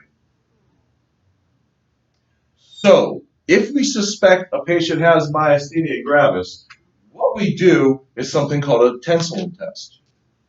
We give them an injection of edrophonium, which is a short-acting cholinesterase inhibitor. It blocks this guy from doing his job. It doesn't create more, it just leaves this acetylcholine in the space longer. Right. So instead of just getting this and then that extra being recycled, it gets this. But people still die from it, right? It's They not- can, yes. Not, Because it's autoimmune. Because also, but So it's difficult to fix. Right. But what will happen is as soon as you give this injection, within 2 minutes of giving it edrophonium, their eyes will go back to normal. They'll be able to walk up the steps but how long? and then is down the the steps. How long is the injection? It's called a short-acting cholinesterase inhibitor for a reason. About 30 minutes. it only lasts 30 minutes. Yeah, So you might- because it's just a confirmatory test. It's if we suspect they have the disease. Now, what we could do is give the patient a longer-acting cholinesterase inhibitor. Unfortunately, the body's going to continue to destroy receptors. So the options after that is do a thymectomy, take out the thymus, and that could slow or even stop the progression. And that's about it. No, it's an autoimmune disease. That's true. That's true with most autoimmune diseases. You can't fix it. It's the immune system making a mistake. The test is called the tensilin test. No. Well, that like that is on the test. Like Maybe. an example for maybe of what a Maybe. But I show you this example for a reason, ladies and gentlemen. Because when we talk about the nervous system and we talk about how nerves interact with one another, it's a very similar process. Which means there's going to be some recycling guy in that process. Which means a lot of psychiatric conditions are based upon blocking the recycling guy. If you ever heard of medications called SSRIs, selective serotonin reuptake inhibitors. Reuptake inhibitors, that's just a fancy way for saying recycler. So if we block him from doing his job, that keeps the neurotransmitter in that space longer, which means instead of getting a little signal, there's a bigger signal. So instead of being a little happy, there's a lot happy. What about if it overdoes itself? That's called cocaine. Oh, okay. Yeah, that's called cocaine. It's cocaine. That's what cocaine does. Cocaine does this. But That's just, seriously. Does So that happen the, without cocaine? yeah. So that's called schizophrenia. So it's, yeah. So the reason I go through this, and the reason I tell you this, and the reason I tell you about myasthenia gravis is because a lot of this stuff crosses over. So you'll hear me referring back to this. And I'll say things like, remember the receptors were destroyed, myasthenia gravis, and you'll say yes. If not, review the video.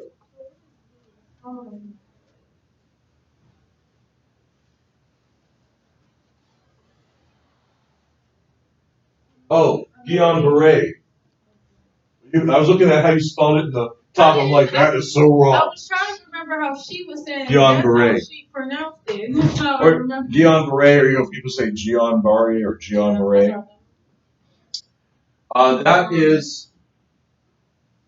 That is a condition that is caused by, I don't know. And if we don't know what causes something, what do? No, we blame it on a virus. And so this viral infection is probably what creates an autoimmune type response, which creates what's called ascending paralysis, beginning at the feet and legs, and then the paralysis continues all the way up to the diaphragm, which means the person could die. So they may have to be on a respirator. She can walk now. But the interesting thing about this is with treatment, meaning like being on a respirator and maybe antiviral therapy and corticosteroids, what will end up happening is that paralysis will resolve most of the time, and a year or so later, they're walking again. So it looks scary and can kill somebody. A person, they're paralyzed, and they might die, but then they can recover. It's amazing. Like facial paralysis. So is this That's something different. that you're born with, maybe, or is this something you? No, it probably is. That's why I say, because this is why I say it's probably caused by a virus, and if it's probably caused by a virus, we're going to have to blame the Epstein-Barr virus, because we blame him for everything. That's different. The facial paralysis, like we see in Bell's palsy.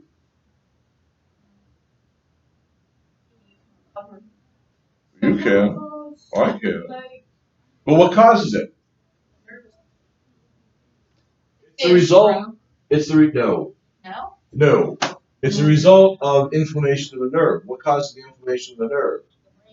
No. Yes. Probably a virus. If we don't know what causes something, what do we blame it on? Virus. So listen. Listen to what this does. Listen for a moment. Listen to the words that I use. It causes inflammation of a nerve. What medication do we use to treat inflammation? Corticosteroids. Probably caused by a virus. What medications do we use to treat viral infections? No, it's not true. No, antibiotics are for treating living things, bacteria. This is viral. No.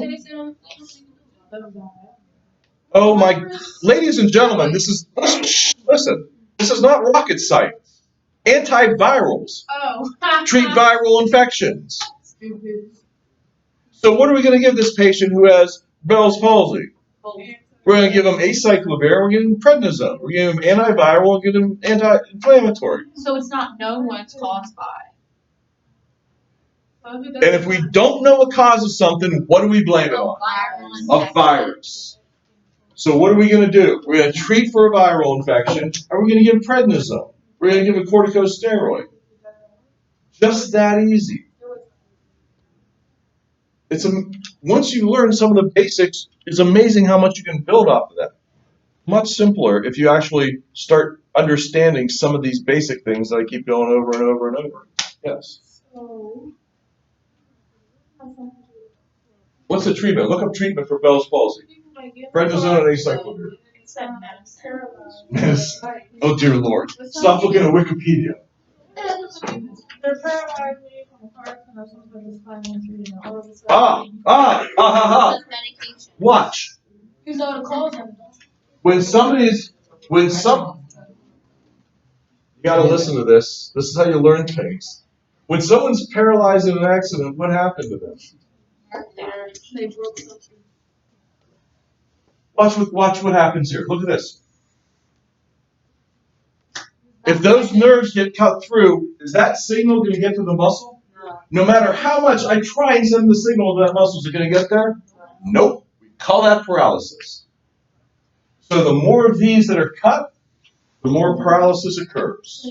So the bigger the bunch of nerve, no. We're not there yet. Come back in 100 years. Reconnect the nerves. like, yeah, why don't? But there are people that have been paralyzed that have come from this. We can't do that yet. Not big nerves like the spinal cord. So if it's cut, it's just cut. Because this is nervous tissue, which means if it's cut, it's going to lose blood supply. But I thought How long until we see irreversible cell death? 20 minutes in nervous tissue like the brain and spinal cord.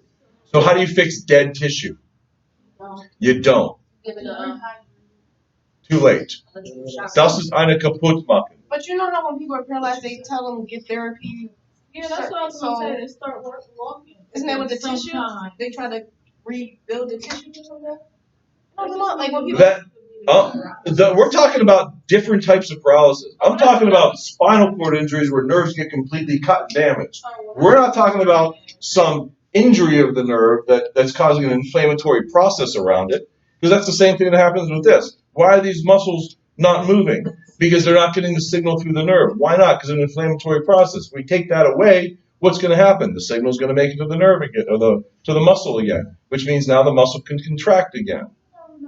So this is you cannot regrow big giant nerves like this. So when people get in car accidents and they get paralyzed and then they get some type of what happens when they like? So I know someone that was paralyzed, I guess you would say, and from a car accident, and they got therapy and they started walking again. Because there wasn't major nerve damage. But you said facial paralysis can't come from a stroke. I did not say that. I said Bell's palsy doesn't come from a stroke. Of course facial paralysis can come from a stroke. What is a stroke? Does anybody know?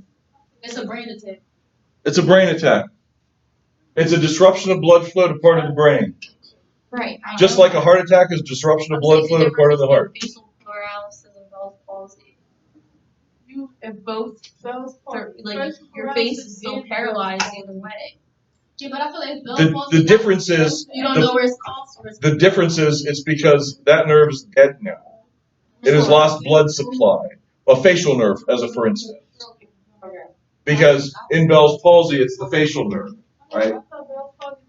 Bell's palsy does go. Which is cranial nerve 7.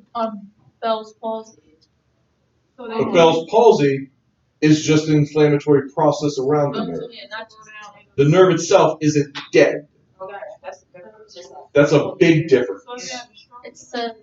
If a person has a stroke, yes, that nerve could be dead. It says facial paralysis and common causes infection or inflammation of the facial nerve. That's what I literally just said. Infection of what? With what? Doesn't say. Virus. Head trauma, head or neck tumor.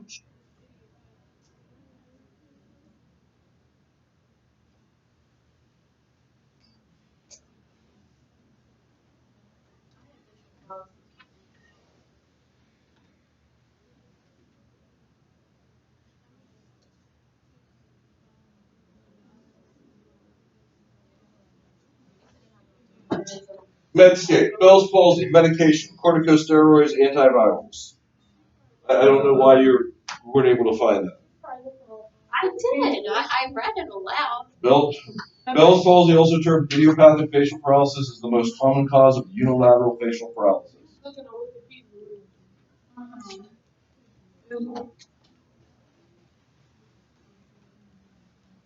We're taking a break. Say goodbye. Oh, okay. It even has here acetylcholine important. Are you recording? Yes. Acetylcholine important. See it right there? Acetylcholine.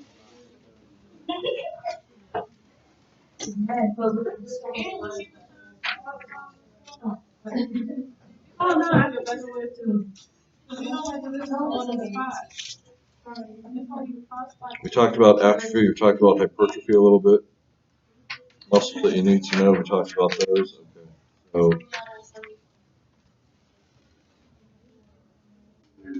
we didn't talk much about the bullous muscle. Those are muscles that are often cut during the process of episiotomy or sometimes tear during childbirth. But pretty much everything else we talked about. So, okay. So this terminology, depolarization and repolarization. You're going to hear this a lot when we talk about physiology of things like muscle or physiology of things like nerve.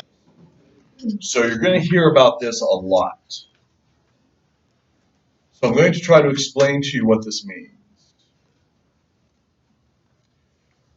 Remember when we talk about electricity, think of a battery, positives and negative charges. So consider something like calcium. And as I had the calcium ion up here, it had 2 positive charges, right? Versus something like potassium that has 1 positive charge, or sodium that has 1 positive charge, or chloride that has 1 negative charge. So when we're talking about a charge across a membrane, think of it like an electrical charge, like an electrical current across the membrane. That's kind of what's happening. And if you think of a membrane of anything, where this is outside of the cell, and this is inside of the cell, and this right here is the membrane. What we're going to find is that there's a lot of positive charges here,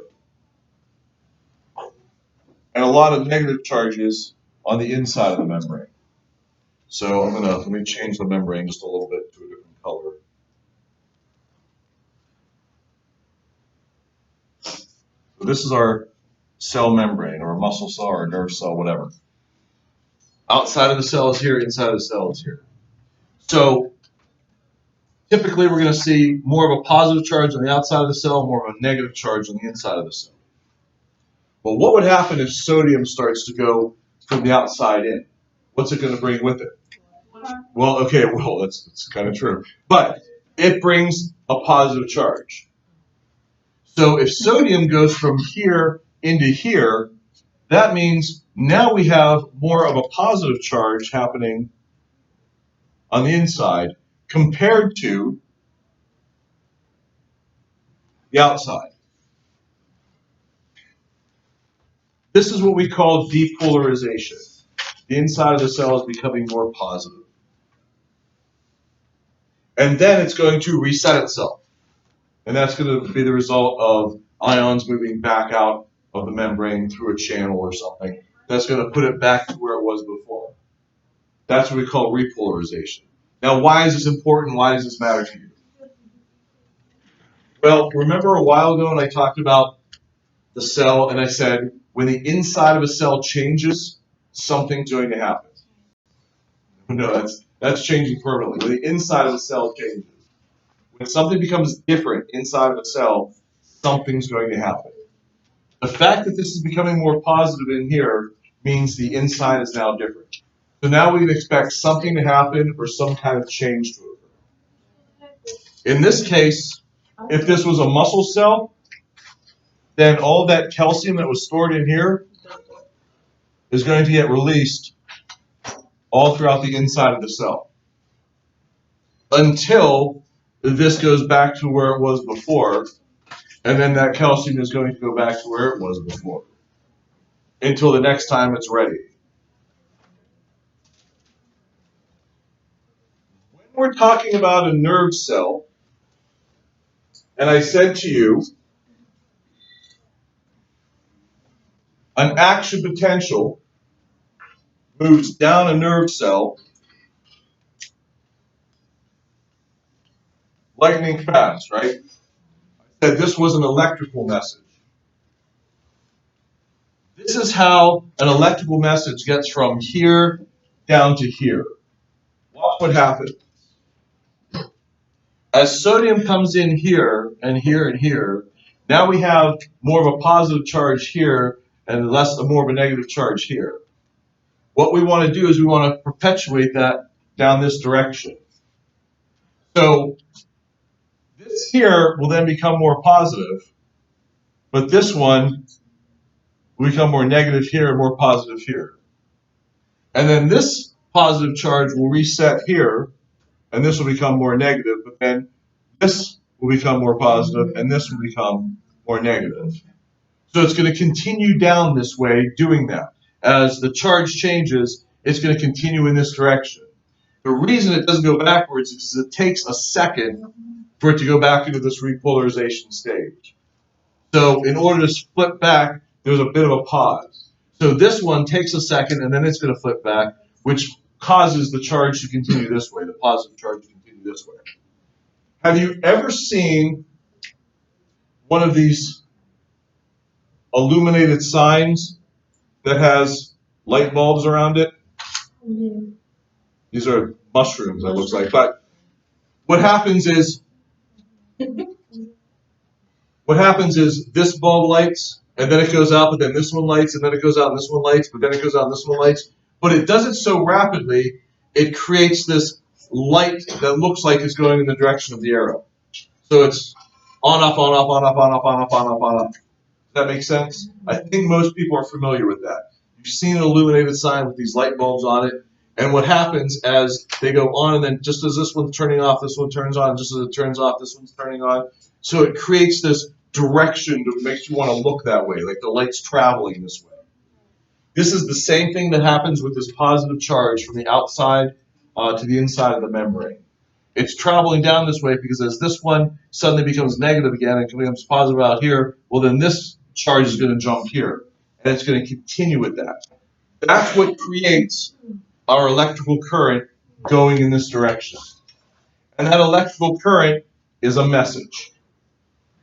Now, what the message says, we don't know yet. But we know that this is now an electrical message going from this part of the cell down to this part of the cell. In a muscle, it's going to continue until it reaches an area that looks like this called a T-tubule.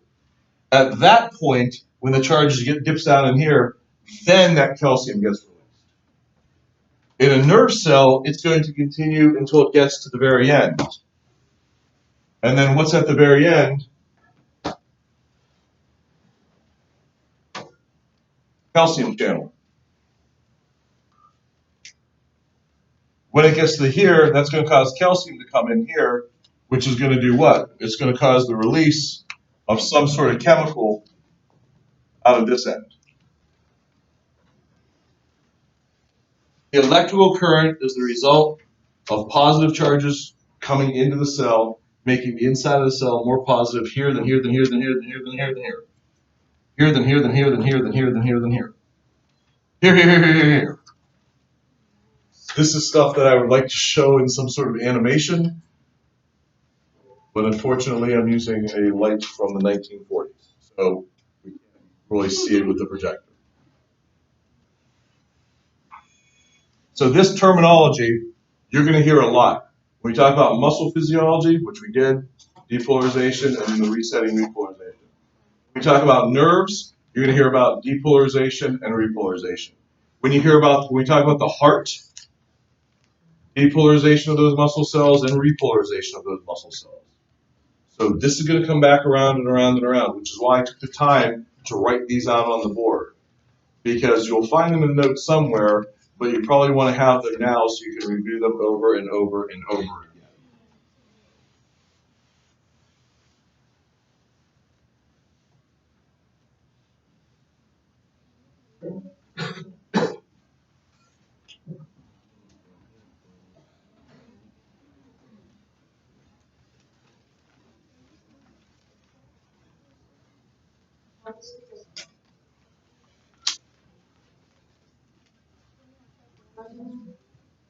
Yes, this is the notes you have in front of you.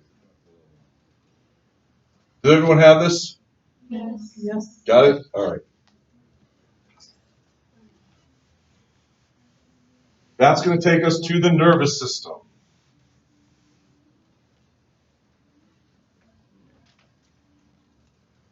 The problem with studying things like the brain is we still don't completely understand how it works.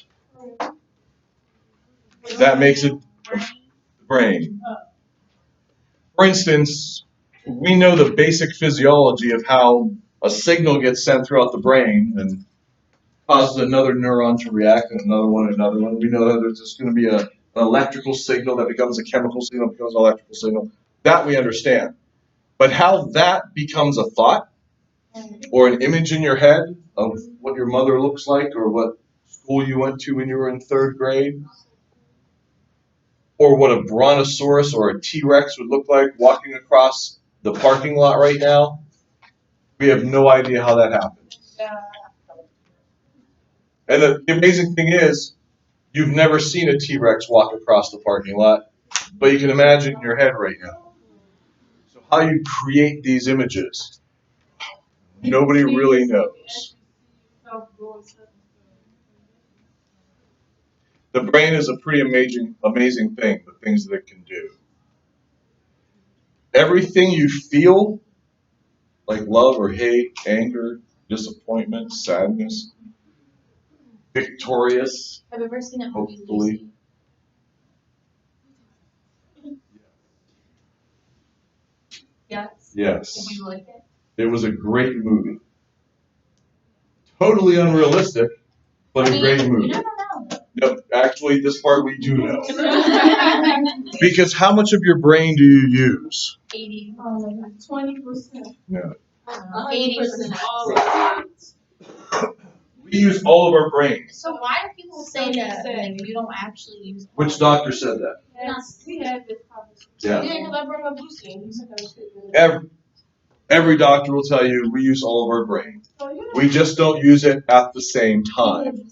Lucy does. No, but that would actually be less effective. Isn't that because she had drugs? Yeah, because you said you need more blood flow to certain places. Right. There's certain areas of the brain that need more nutrients at given times. So just like you could think, I have all these muscles in my body, what if I use them all at the same time? Would I be stronger? No. You would actually be weaker. Because I have a muscle that does this, but I also have a muscle that does this. If I use both of these muscles at the same time, what would happen? It's like this. Nothing, yes, because they'd be pulling against each other. So if you try to use more parts of your brain at the same time, each part would get less blood, less nutrients, which means it would be less effective. So we don't use 100% of our brain. It would be bad to use it at the same time. It would be less effective, but we do use 100% of our brain. All your brains, maybe it will. We definitely use parts of our brain. We use a lot of our brain because one of the things that our brain is doing while we're sleeping is sorting out information. What information do we keep? What information do we get rid of? It does two things. It acts as an exercise, and it helps to sort information from short-term to long-term memory. Because it takes several steps to go from short-term to long-term memory. That's why if you read something one time and then you come in and take a test, you go, I don't understand why I didn't pass. I studied it. You saw it one time. Of course it's not going to stick. You have to see it over and over and over again. Just a moment. Yes? Hormones have anything to do with your brain? Absolutely. because hormones can also act as neurotransmitters, or they can affect neurotransmitters. So changes in hormones can definitely affect the way people think in some ways. And I mean, it's obvious, especially with things like emotion. I think everybody in here accepts that and can understand it. So in some cases, absolutely. Yes. So,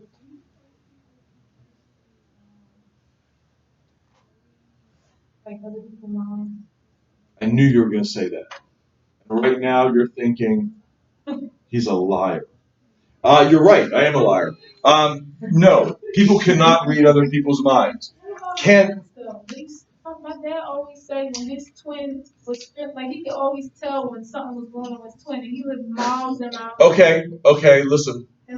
There's absolutely no scientific proof of that. It doesn't mean it doesn't exist, but there's no scientific proof of that. No, it's been tested. They try to test it, but there's nothing reproducible, and that's what you need in science. You need reproducible results that happen the same way every time, which means that if I do it this way, somebody else could do it the exact same way and come up with the same results that I have. And there isn't anything like that. It doesn't mean it doesn't exist. It just means we don't have a scientific explanation for it. Deja vu is your brain making a mistake. Make sure you're listening to this. Deja vu is your brain making a mistake. What it does is it sees something in a new environment that is familiar. And it believes, since that is familiar, it extrapolates it to the rest of the environment. And the example would be if you went out on a very first date with somebody, you've never been on a date with this person before, you went to a new restaurant with them, you've never been to that restaurant before, nice Italian restaurant, you're going to order the lasagna because it looks good and smells good, and you sit down at the table and there's a checkered tablecloth on the table, and it has a unique checkering to it that your grandmother used to have on her table, where you spent every Saturday afternoon having lunch. And what happens is your brain recognizes that little pattern and extrapolates that information to say, this is familiar. Oh yeah, this is familiar. Yeah, this I remember. Yes, it happened before. Yes, I remember that.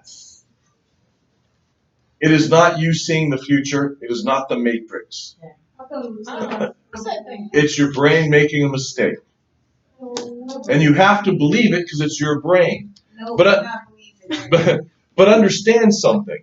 Everybody in here understands the idea that people can have hallucinations, right? Mm-hmm. And they can have hallucinations that are real to them, that they believe 100%.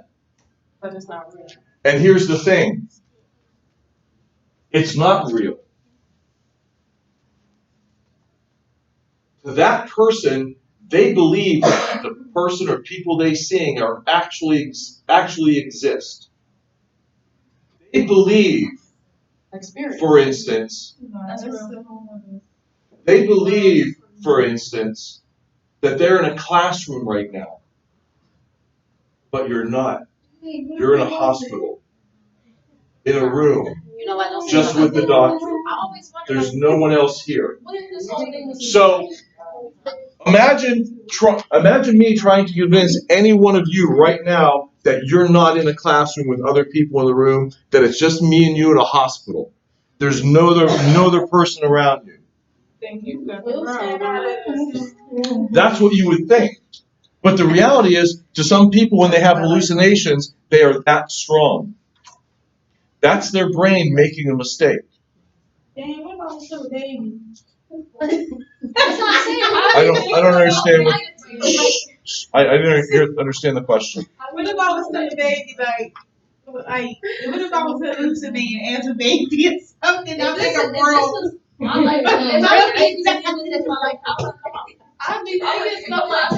I still don't understand the question. What if I'm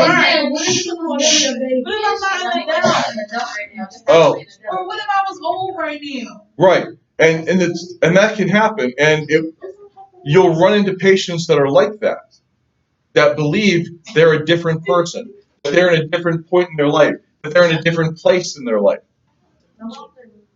And Their brain is telling them that's the truth.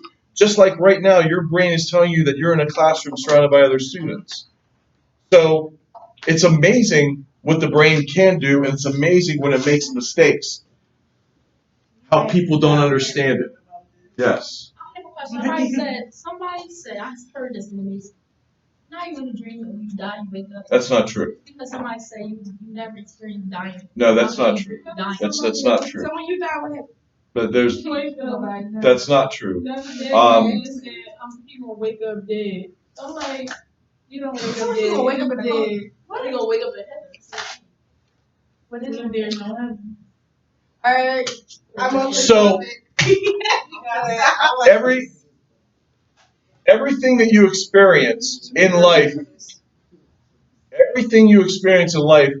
is happening in your brain. So when you see something, you're not seeing it with your eyes, you're seeing it with your brain. When you hear something, you're hearing it with your brain. When you taste something, you're tasting it with your brain. When you're happy in your brain. When you're sad in your brain. Your personality is in your brain. The person you are. Everything is happening up here. Your entire life experience is happening in your brain. So it makes sense that sometimes there's going to be mistakes. But your brain does have to do that little exercise at night we call dreaming. And in the process, it's going to sort out mistake material and not important material. The example I give for this is if you were in Wawa, went to Wawa for lunch, and you're standing in line, and there's a guy in front of you, and he's paying for 3 sandwiches using nickels, dimes, and pennies. And he's counting these out, and you're looking at your watch going, oh, come on, I got to get back to class. Come on. Why am I so late? And you finally get to pay, but before you paid, you noticed the guy had on a jacket that read Frank's Towing on the back of it. And you went outside, and your friends sit in the car and go, what took so long? And you're like, dude, this guy was in front of me. He's counting with nickels and dimes. And you say, which guy was it? And you go, oh, the guy that had the Frank's Towing jacket on.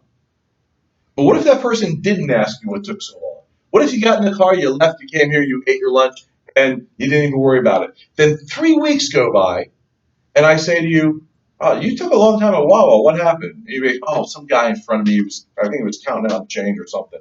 I go, what did he look like?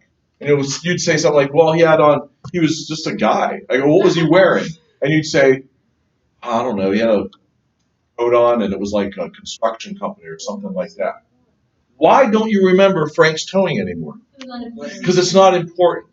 So your brain sorts that stuff out and says, well, that's not an important detail. We don't need to remember that. Immediately afterwards, you remember it, but not a week or 2 weeks or 3 weeks later, because it wasn't important at that time. You never needed it. So I really don't know what ADS is. Probably not. Yes. So sometimes, like, say if I am in class and we learning this 2 weeks past, maybe next week past, I don't even remember what we talking about today. Right. This happens. But it's important. Yes. This is why you write things down. But you also have notes in front of you. I made sure you have notes in front of you. That's why I make sure you have notes in front of you, so you can follow along in notes, you can make notes in the notes, and you have something to study by in the event that you miss something. And you're like, oh, I did write down acetylcholine, or I don't know if I spelled it correctly. Luckily, it's in the notes. But when do you look at the notes? Exactly. That's the problem. What you're supposed to do is go home later and reread the notes. Go home later and rewrite some of those things. What was that he talked about? Acetylcholine. He said that was important. I'm going to write that down 19 times. Acetylcholine. What if you're not processing while you read? It happens to me sometimes. This is one of the problems when people study, especially out of a textbook. Because with the notes that are written out, they're sort of bullet pointed, which makes it easier because you can put them on note cards, whatever. But when you're reading out of a book and there's paragraphs, the problem is that you read every word in the paragraph, but you don't put it into a meaningful sentence. And I can ask you, did you read the whole chapter? You said, I read every page in that chapter and I don't remember a thing.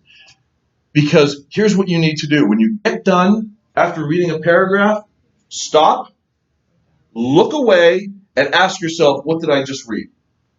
If you can honestly answer, then go on to the next paragraph. If you're going, wait a minute, what was that paragraph talking about? You go back and you reread it. Because that's going to do two things. One, it's going to help make sure the information sticks. And two, it's going to slow down your brain. You're going to get trained. You're going to train your brain to slow down and actually comprehend. And you'll start catching yourself going, oh, I'm drifting off. Wait a minute, I got to reread that sentence before I have to reread the whole paragraph.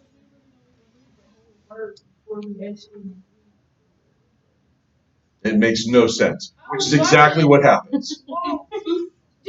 That's right, right? Right. So you read the word, but you don't actually read it in the context.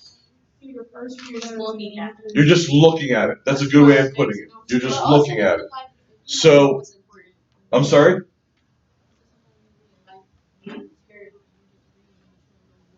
Correct. Correct. That is one of the toughest things for like new freshmen coming into university to try and understand, which is why they walk into a room with a handful of highlighters and they start highlighting everything in the book. Worst thing they can do, because I asked them what's important. Well, the highlighting stuff. You have 19 colors happening here. And what did you highlight? Well, the bold printed material. It's already bold printed. That tells you it's important. So what you do as you're going through, sentence by sentence, paragraph by paragraph, when you're done with that paragraph, you can think, do I know it? Yeah. Do I understand it? Yeah. What was the important part? Write it down. A lot of Not in science texts. not science. I'm talking about like Other textbooks, perhaps. Not in science texts. Science texts speak in science speak. So they really just try to almost make sentences out of bullet points. So they're not going to have as much of that. That's why when I teach a class, what I do is try not to just bullet point. I try to make the stuff understandable.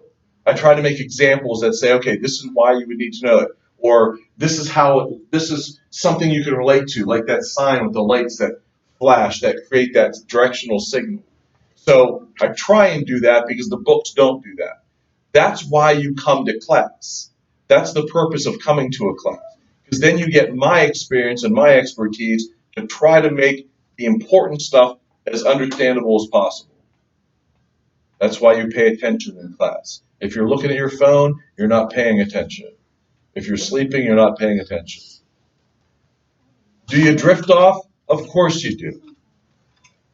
So when somebody asks me a question, well, wait a minute, my uncle has this problem with his foot, and it's always, is that gout?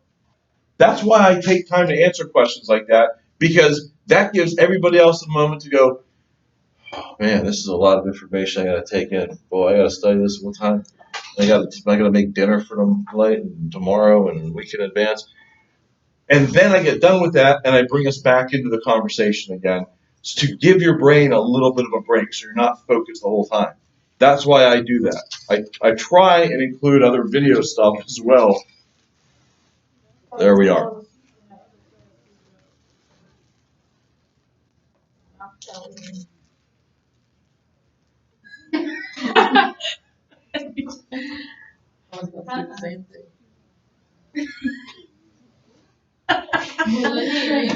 Oh, poor Laura. Okay. Let's talk about the nervous system.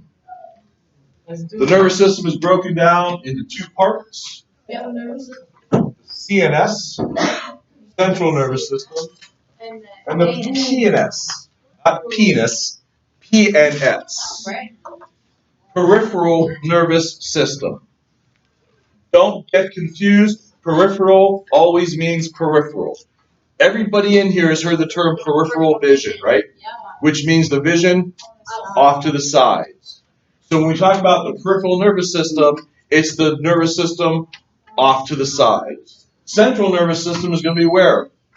In the middle. This is easy. Brain, spinal cord. So here's our brain. Here's our rectangular spinal cord. The peripheral nervous system are all of the nerves that branch off of the spinal cord and off of the brain and all the branches that branch off of the branches of the spinal cord and of the brain.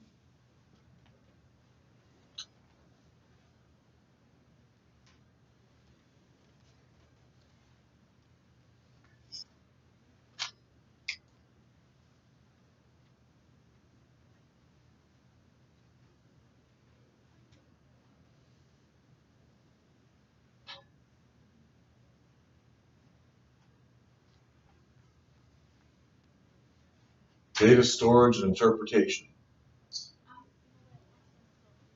That happens in the brain and in the spinal cord.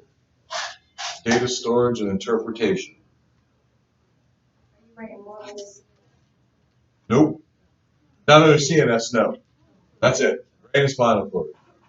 Peripheral nervous system are all the branches that come off of the brain and spinal cord and all the branches off of those branches. EMS is not in our figures. I think it is.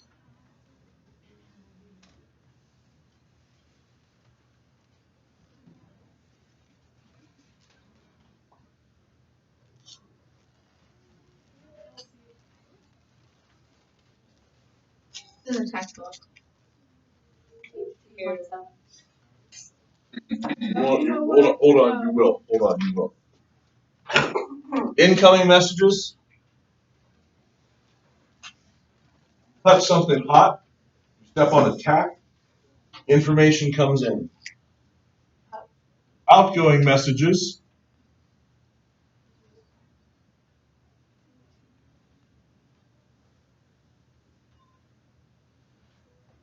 Contract a muscle.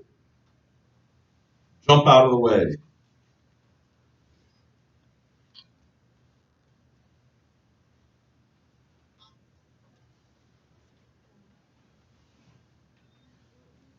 Information comes in. Nerves pick up this information, goes to the brain. In the brain, it determines what that information means. In this case, what I'm seeing. Or in another case, maybe what I'm hearing.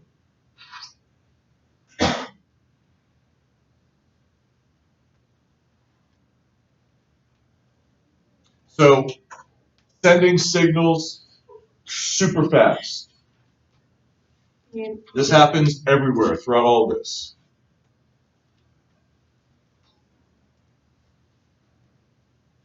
Super, lightning fast. Lightning fast, lightning fast, lightning fast, lightning fast. Lightning fast, lightning fast, lightning fast, lightning fast, lightning fast, lightning fast, lightning fast, lightning fast.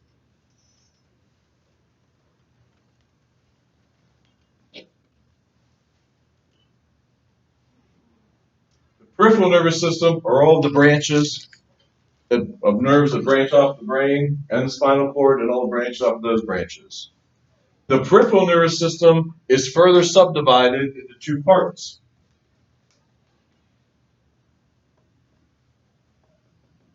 Somatic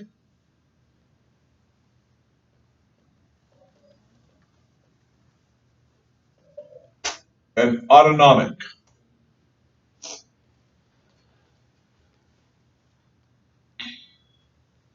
The somatic portion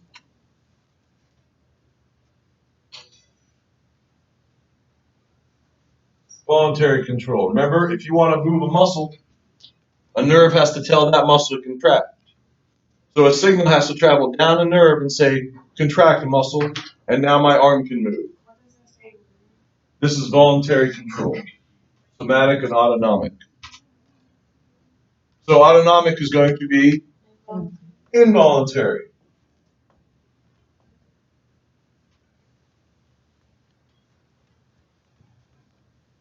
Heart rate, respiratory rate, gastrointestinal digestion, urine production, pupil dilation, things you cannot control but are still under control of a nerve having to send a signal somewhere. Yes?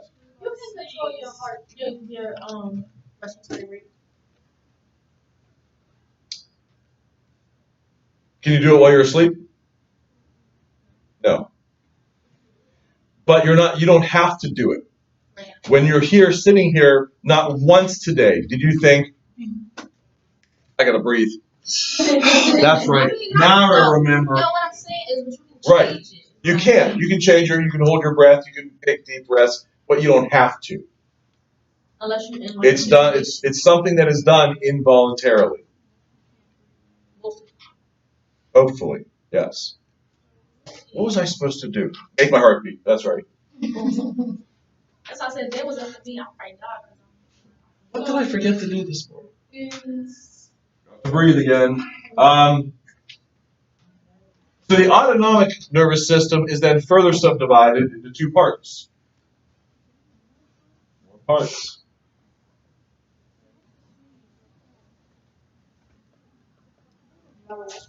Sympathetic.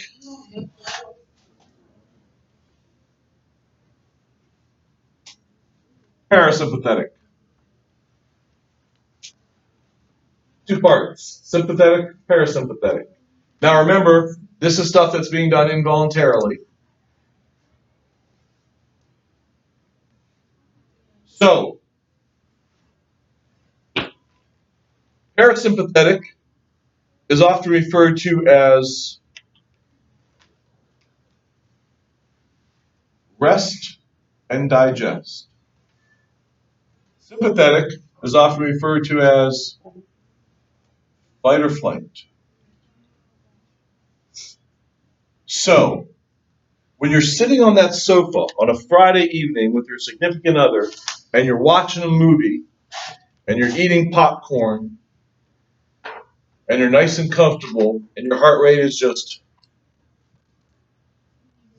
and your respiratory rate is just, and your digestive system's eating all this popcorn and cheese fries. Oh, trust me. And then your body's making urine, your pupils are constricted, they're focused on what's on TV, your body is ready for amorous activities. All these nice relaxed things are happening. And then suddenly the smoke alarm goes off in the other room and you see black smoke rolling out underneath the door. What happens to the heart rate? What happens to the respiratory rate? What happens to the pupils? They dilate. We want to get as much information to our brain as possible so that we can make a decision about what to do. Where does the blood flow go?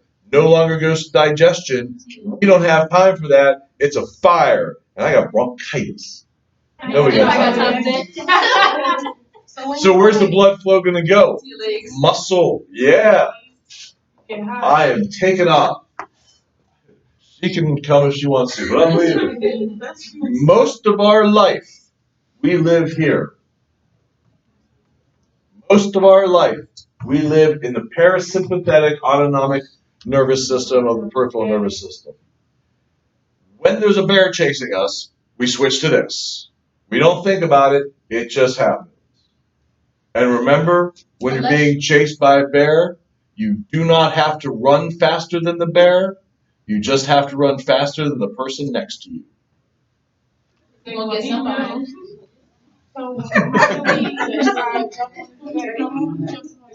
Adrenaline is the thing that's going to cause that heart rate to increase. Why do we want our heart rate to increase? What's the blood flow? We got to get that blood flow moving around fast. What does blood do? It's going to transport those nutrients that we need, like oxygen, glucose, and water. What do our cells need to make energy? Things like oxygen and glucose and water. Are we going to need a lot of energy? You betcha. We're going to be jumping out of windows because our place is on fire and there's bears. So yes, most of our life we live here. It's only under extreme stress do we switch to this. Unless you are medicated. So you want to fight us now? In some cases they're going to activate the same way. Yes. So, like, So with the, does the adrenaline make you hot? Like you ever been doing something, you just come all of a sudden you get scared and just start sweating hot? Well, think about it. Every cell in our body, as it's going through metabolism, creates heat as a byproduct. So that means every cell. That includes muscle cells. So if our muscles are working more, are we going to create more or less heat? More. So yeah, if our heart rate is picked up, are our muscles in our heart working faster? Yes. Is that going to create more heat? Yes. Are we burning through calories? You betcha.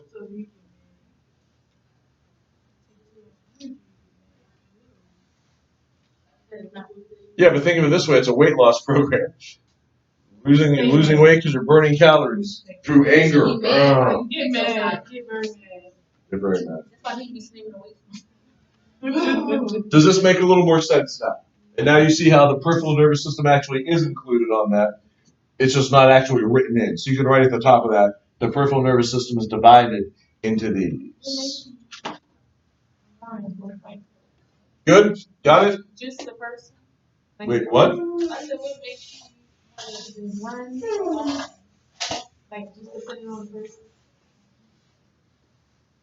Some people should probably get it wrong, I'm not gonna fight. Yeah. Some people are like, oh, I'll just stay in the building and burn. It is.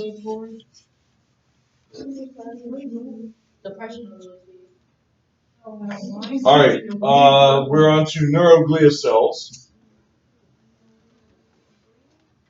Yes, glia means glue. When we look at the nervous system, it's made up of neurons. Neurons are what make up most of the brain and the spinal cord and things. We'll talk about those in a little bit. And it's made up of these other categories of cells that help to support all of the neurons of the nervous system. And they are called neuroglia cells. Yeah, they help hold all the other nerve cells together. So I'm going to go in the order that I believe they're there. I think the first one is the astrocyte, yes? Okay. Astrocytes. Watch this. It's going to happen here. I'm going to make your life easier.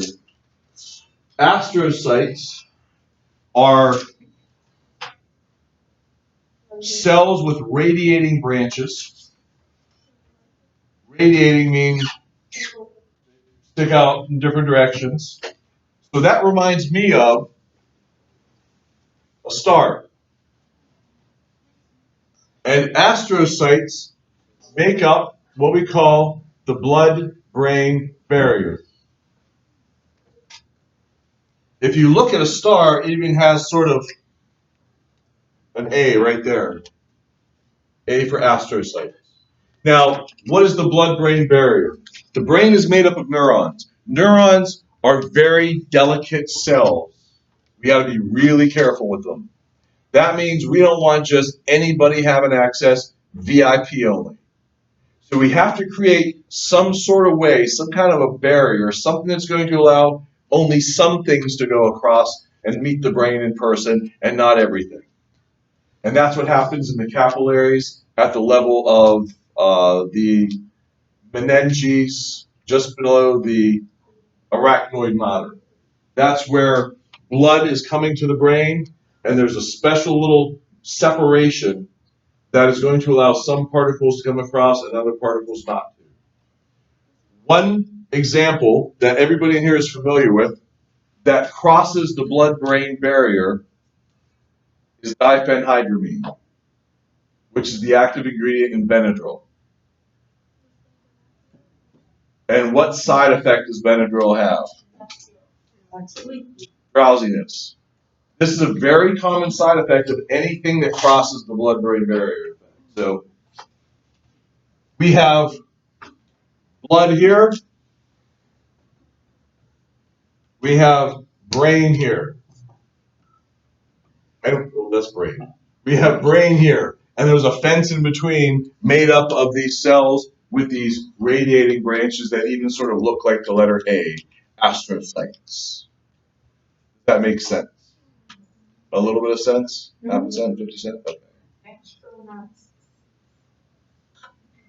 Yeah, I always think also like astronauts or like in outer space, and also that gives me the idea of stars. So those things together gives me the star, and I make a fence of just stars, and that separates the blood from the brain.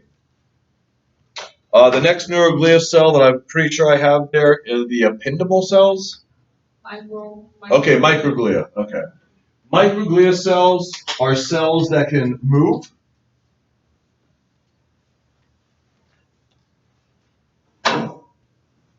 And microglia cells go around gobbling up garbage.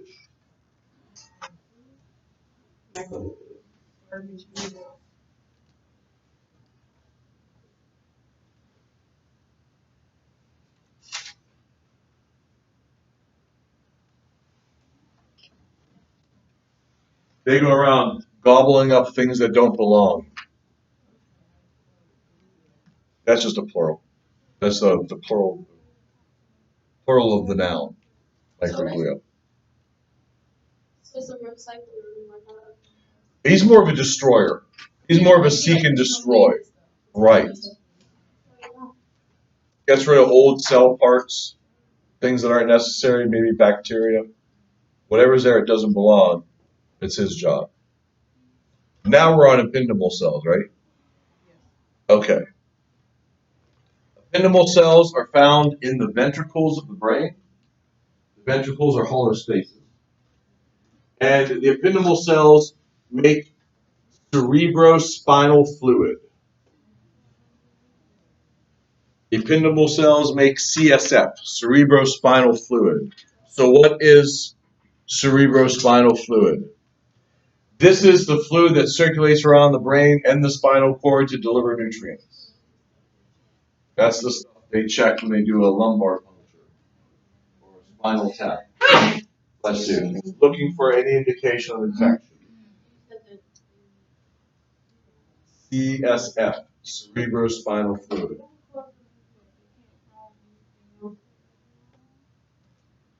That's just one thing that you can rule out by doing that. So one of the reasons why they'll do that first is because if it's not fixed, if it is the problem and not fixed soon, that could create a much, much bigger problem. So yeah, don't be surprised if doctors sometimes jump at that as a test to begin with, because we don't want to waste time when it comes to the brain. We don't want to be brain dead.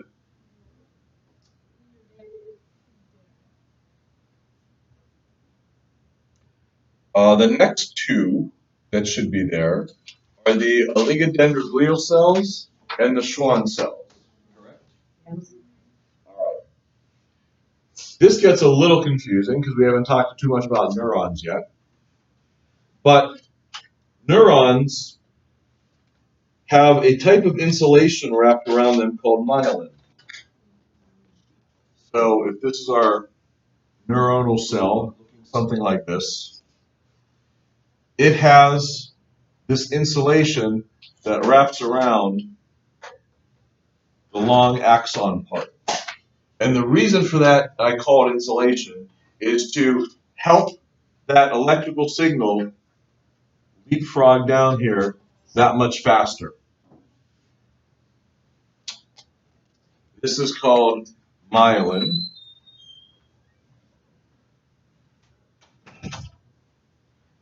And the thing about this insulation is that it's actually made up of a cell or a part of a cell that has wrapped itself around this neuron, this part of the neuron. It'd be great if you could actually look this up and see a picture of it. I would do it now, but I don't have a projector that works. So both of these two cells, the oligodendroglial cell and the Schwann cell, basically do the same thing. 230? Page 230, you can see a picture of that. Page 230 in the textbook, 230, you see a picture at the bottom of that page. That's demonstrating both, or just this one cell? Both. Okay. Well, it shows the myelin sheath and the Schwann cell. Schwann cell is what makes up the myelin sheath. It's like if I pointed to this and said cotton and polyester. Well, you'd say, well, that's a lab coat. We're both correct. It's a lab coat made of cotton and polyester. So the myelin is made up of the Schwann cells and the oligodendroglial cells. The way they wrap themselves around is a little different. The oligodendroglial cells wraps part of himself around this cell, and part of himself around this cell, and part around this cell. The Schwann cell just wraps his whole self around the one cell. And then this would be just one Schwann cell, and this would be just one, this would be just one, this would be just one. But basically they're doing the same thing. They're creating this insulation. The big major difference between these two is where they do it. The oligodendroglial cell, they wrap themselves around the cells in the central nervous system, CNS. Schwann cells, they wrap themselves around cells that are in the peripheral nervous system, PNS. So, even if I didn't completely understand what each of these cells was doing, what I would do if I was you is I would get a note card, and on one side of the note card I would write oligodendroglia, and on the other side of that card I would write central nervous system.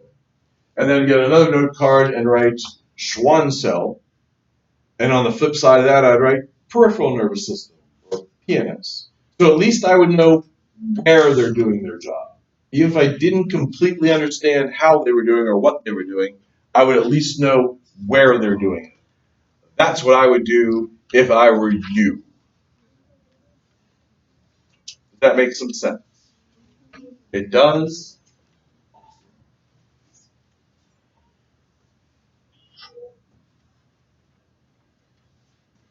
There's a picture of it.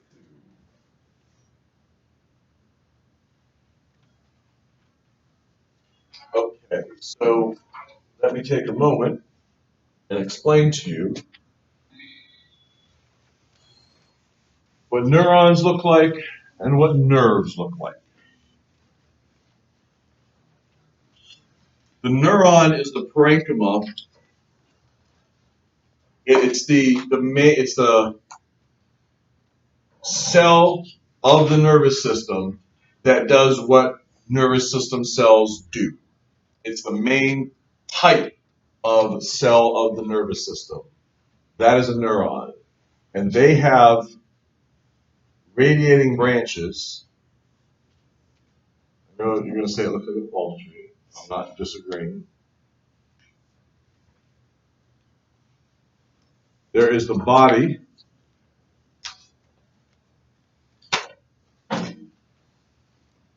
These are called dendrites.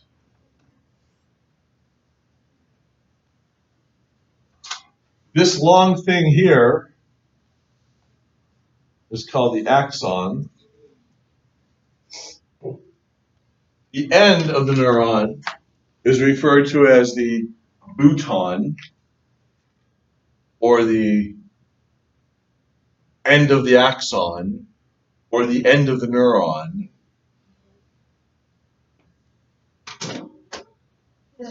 Or the terminal axon, or the terminal bouton. It just means the end. And I'm probably missing a couple other names.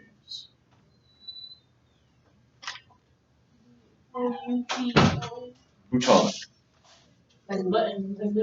It's pronounced bouton. It's pronounced bouton.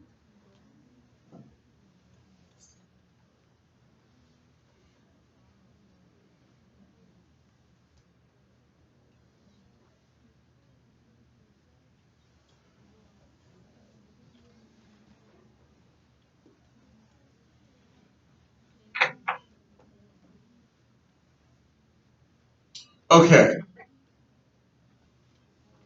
So what's going to happen?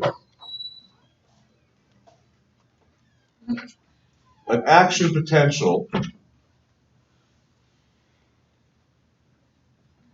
just like we knew them before, this electrical signal, an electrical message, traveling down the neuron away from the body. This is where we find like the nucleus in here. Is going to get to the end where it is going to activate, not a surprise, a calcium channel, which is going to cause calcium to come into the end of the neuron, the bouton, which is going to release, no, it's going to release a neurotransmitter.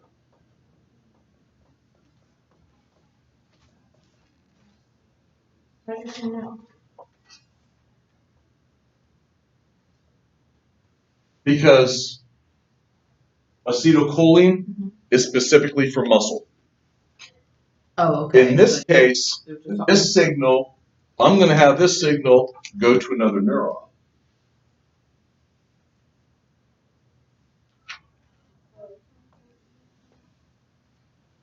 So in this case, it's neuron to neuron. I'm not sure if you said it already, but what I'm looking at in the text, it got the knots and semantic knots. Yes, that's just another name for the bouton, the terminal axon, the terminal bouton. And I know it has an additional branch off. I'm making it simple, just keeping one branch. And I'm keeping it simple by having just one end of the neuron rather than a whole bunch of them. Okay. I'm trying to simplify it as much as possible. But the same thing would happen. The signal would come down to all those branches, activating calcium channels, and all those branches would release some neurotransmitter. Okay. And that neurotransmitter is going to go across the space, and it's going to activate receptors on the dendrites of this neuron, which is going to cause, not surprisingly, sodium to come rushing into the through the membrane, which now causes what we call a depolarization, which means now we're back to having an electrical signal. So we have an electrical signal that becomes a chemical signal that becomes an electrical signal again. Sounds like an electric boat. Except there's an intermediate. We have this chemical here. It's not electrical to electrical. It's electrical that becomes a chemical message that binds to receptors, that causes sodium to come in, and then becomes back into an electrical charge again. Electrical to chemical to electrical. I didn't hear what you said. So we call it That was an extension those cord. dots, are they called S?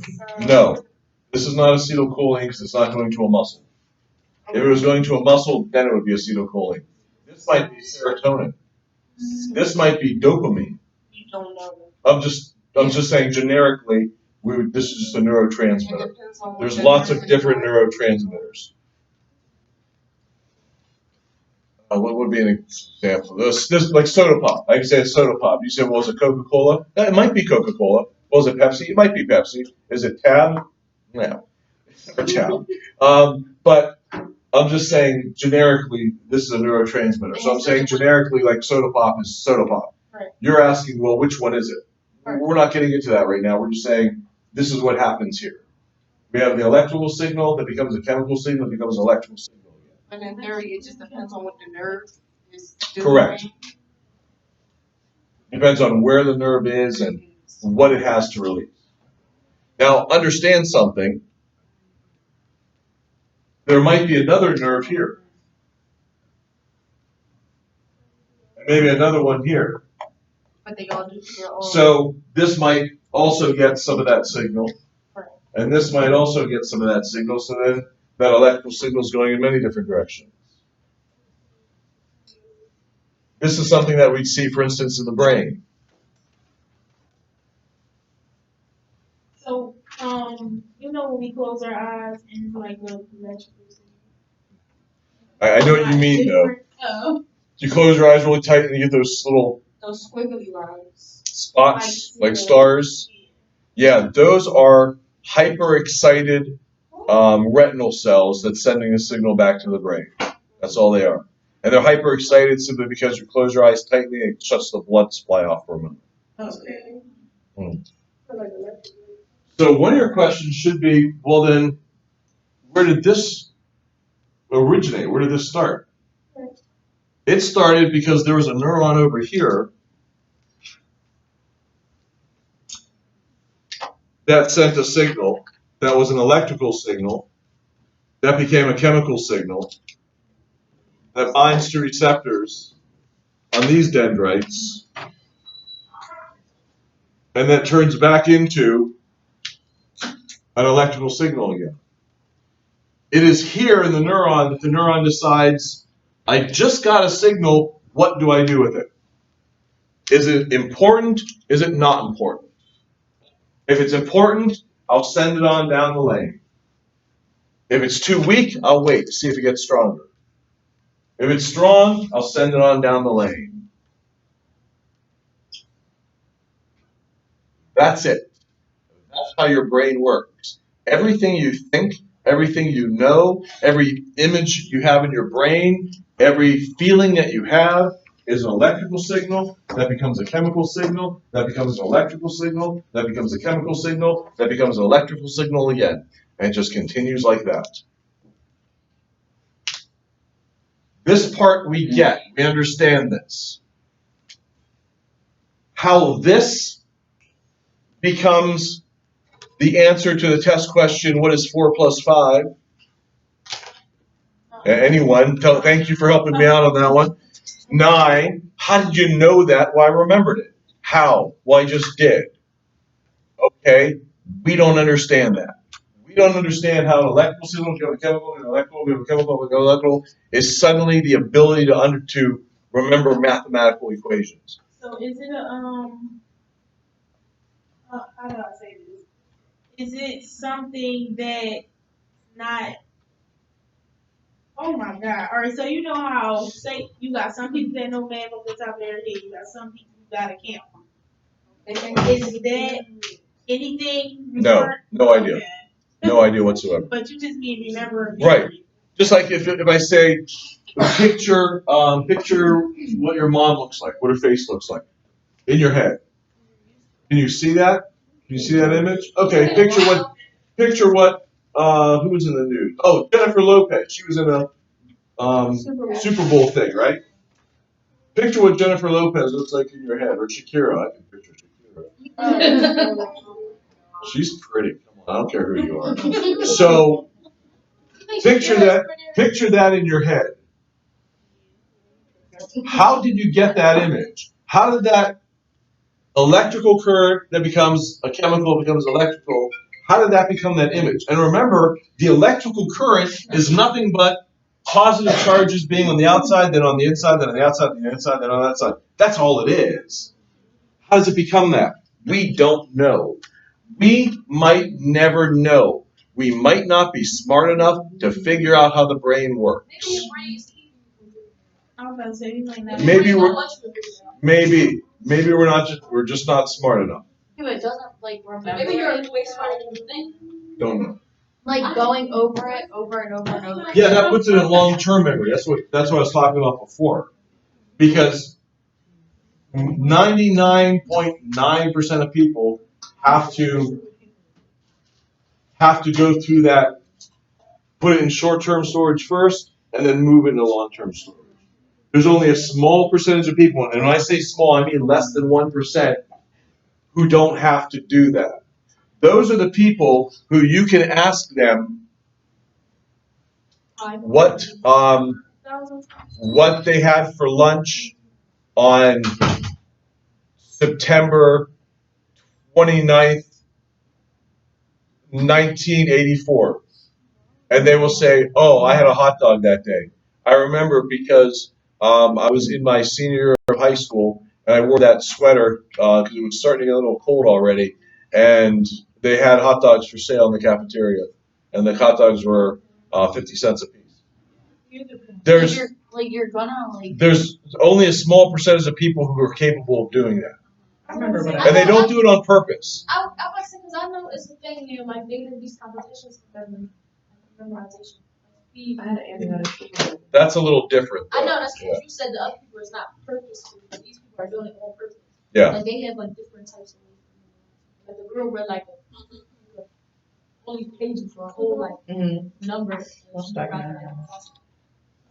Well, because what some people do is She creates shortcuts to they memorize. convert. Yeah, they can change the way they view a number, for instance, and turn it into a color, or turn it into a shape, or even turn it into a story. Yeah. So it's easier to remember things that way. Yes. Next question. The other thing, isn't your memory like somewhat always kind of inaccurate? Like your recollection of it. It's very personal. Like time. I'm going to say it that way. It's very Like a personal. lot of, like I'm watching some of the people who put their parents who like 9/11 or something was not there. So like You the want one to girl, the one explain girl on said, Netflix, the don't one girl, yeah, no, the girl was like, the girl, I was watching something, or I was reading something, and she was like, she always, when she was telling the story about 9/11, she was like, yeah, my mom was working that day, but her mom was not at work that day, but she just always, because her mom always was at work, she just, you know what I mean, she took 9/11. You do Yeah, it's a show on Netflix. It depends. But they Because say, or even when something happens, like, and a lot of people go to like the police and report what happened, it's inaccurate. yeah, Because it's just like, or maybe they're in shock. It's not always factual. no, because we all see the world through different eyes. This is also why one dress could look blue to some people and blue to another. We interpret things differently. This is also why somebody can pick up a paintbrush and paint something that their eye sees that I can't. And there's a certain amount of ability that you could practice and practice and practice, but there's a point where you'll never get to what that person has, which may or may not be a good thing. Maybe the fact that they paint things the way they see them is wrong and it's bad and it's not helpful. But that's the way they see the world. We all see the world slightly differently. So yeah, our memories of what we see. What is the Are you eating in the classroom? Oh. Now he doesn't want to answer because he has a mouthful of Lorna Doone cookies or something. So now he's going to laugh and have them spit out the front and crumbs everywhere, which is exactly what. Do you need a napkin or a wet nap or something? A wet nap? I don't know. It's going to be messy. Yes. So what is it when you ever know a pathological liar and they lie so much because the same lie over and over again? They start to believe it. At some point, you like kind of start to believe the lie too. No. Don't believe the lie. Like somebody told me Isn't something. that so? Isn't that like I said? But that's. And I'm like, well, damn, it happened. But that's because you're starting to doubt your own memories or you're doubting your own experience. That's different. Yes. So I'm just trying to figure out if this can mess up. What happens with short-term memory loss? Like with the Amnesia. amnesia. Here's the thing about amnesia.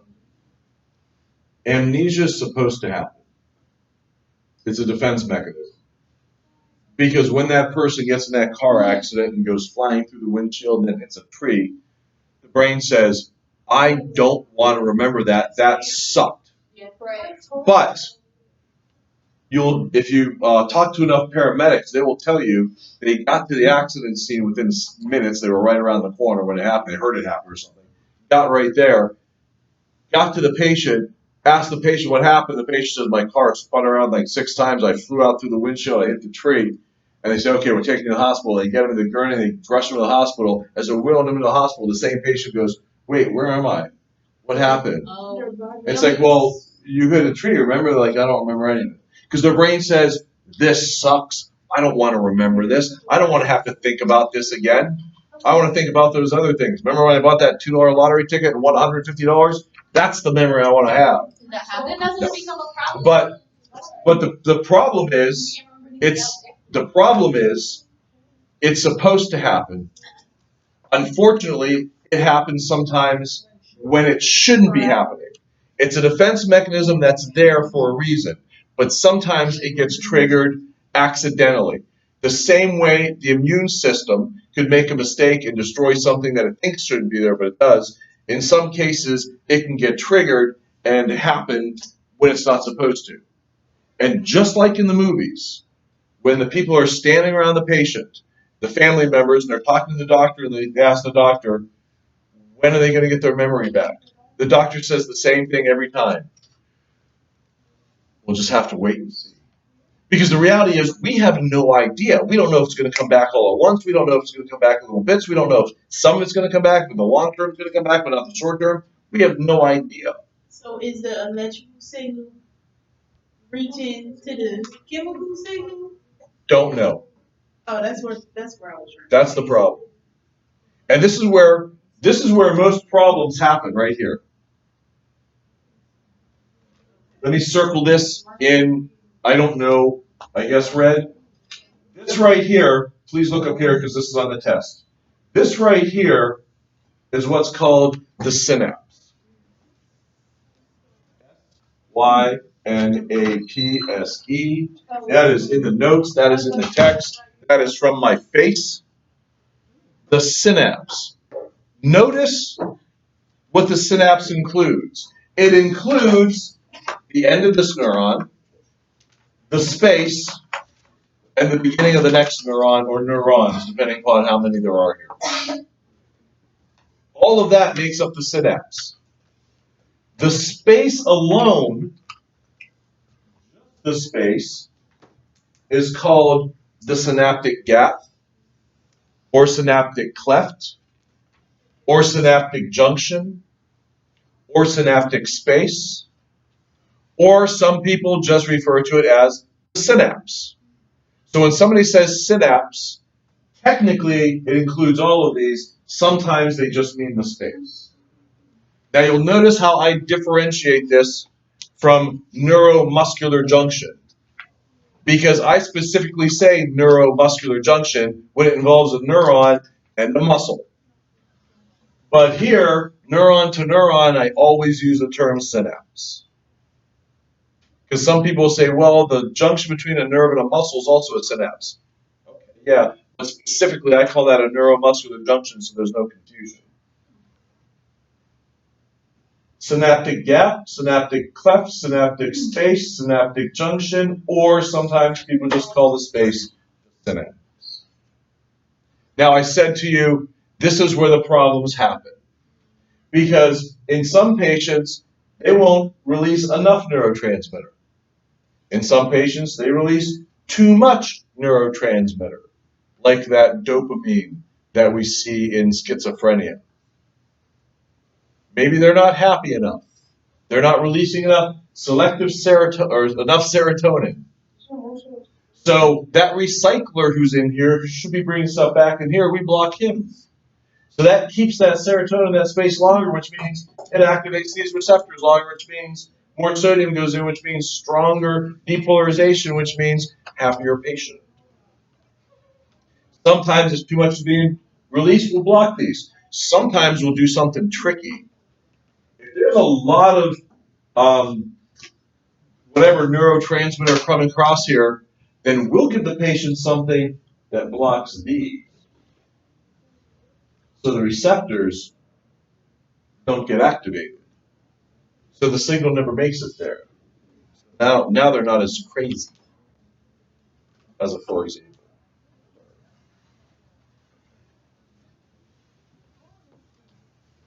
This is the nervous system. This stuff is complicated, and I'm trying to make it as simple as possible. Now, let me show you one more question. About 80% of patients, about 80% of people can be hypnotized, where it's putting the person to a very relaxed state and making suggestions to them. Maybe not.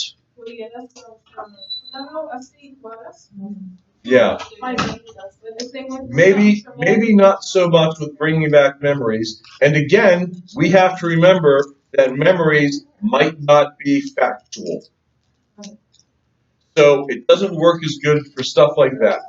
However, for things like weight loss, or for things like smoking cessation, in other words, stop smoking, or this is something that started about 10 years ago, which is actually pretty brilliant. You might want to think about it.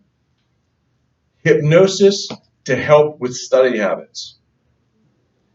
A lot of medical students and law students started doing this maybe about 8 years ago. It wasn't quite 10 years ago. If I had the opportunity, if this was around back when I was in medical school, I would have tried it. Again, you're going to a professional who puts you into a super relaxed state through suggestion, and then puts these ideas in your head, basically. Gives these suggestions and says, you should be doing this, you should think of this, this is how it should be working for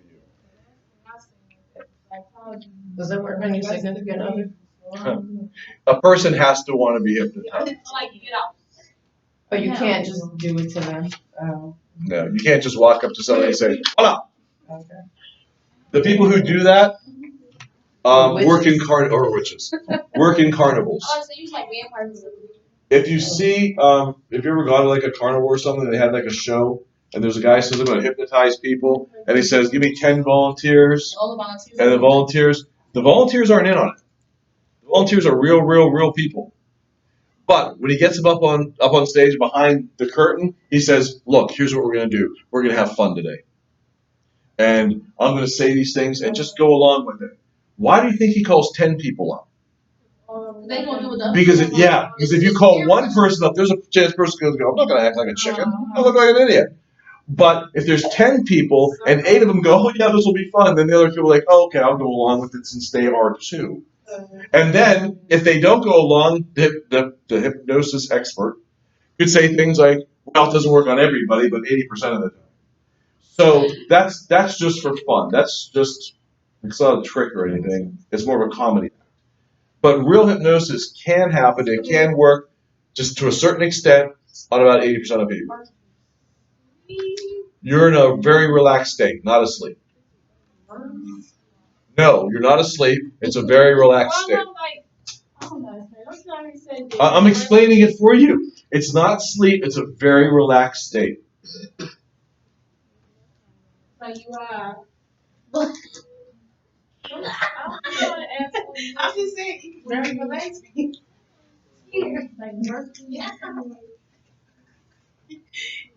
I'm trying to make it easier. What?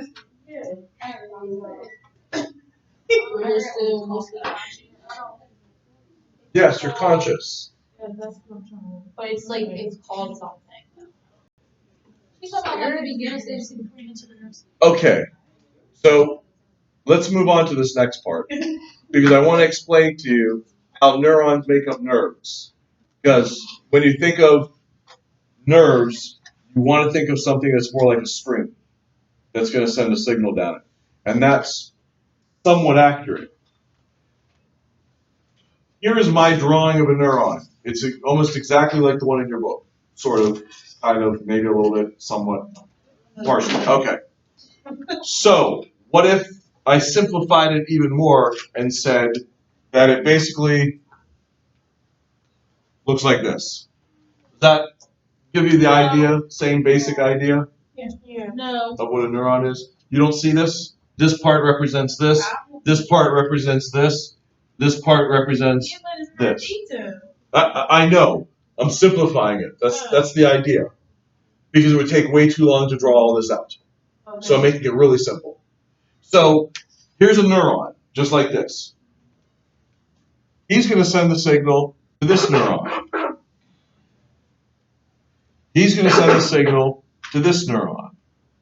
Who's going to send the signal to this one? Who's going to send the signal to this one? Who's going to send the signal to this one? So what that means is that electrical signal, chemical to electrical, to chemical, to electrical, to chemical, to electrical, is going this way. So it's a whole bunch of neurons all aligned in the same direction. Does that make sense? So I'm going to simplify it even more. I'm just going to do this. Please pay attention. Otherwise, you're going to get lost. I'm going to simplify it even more just by doing this. A line of neurons all sending the signal in one direction.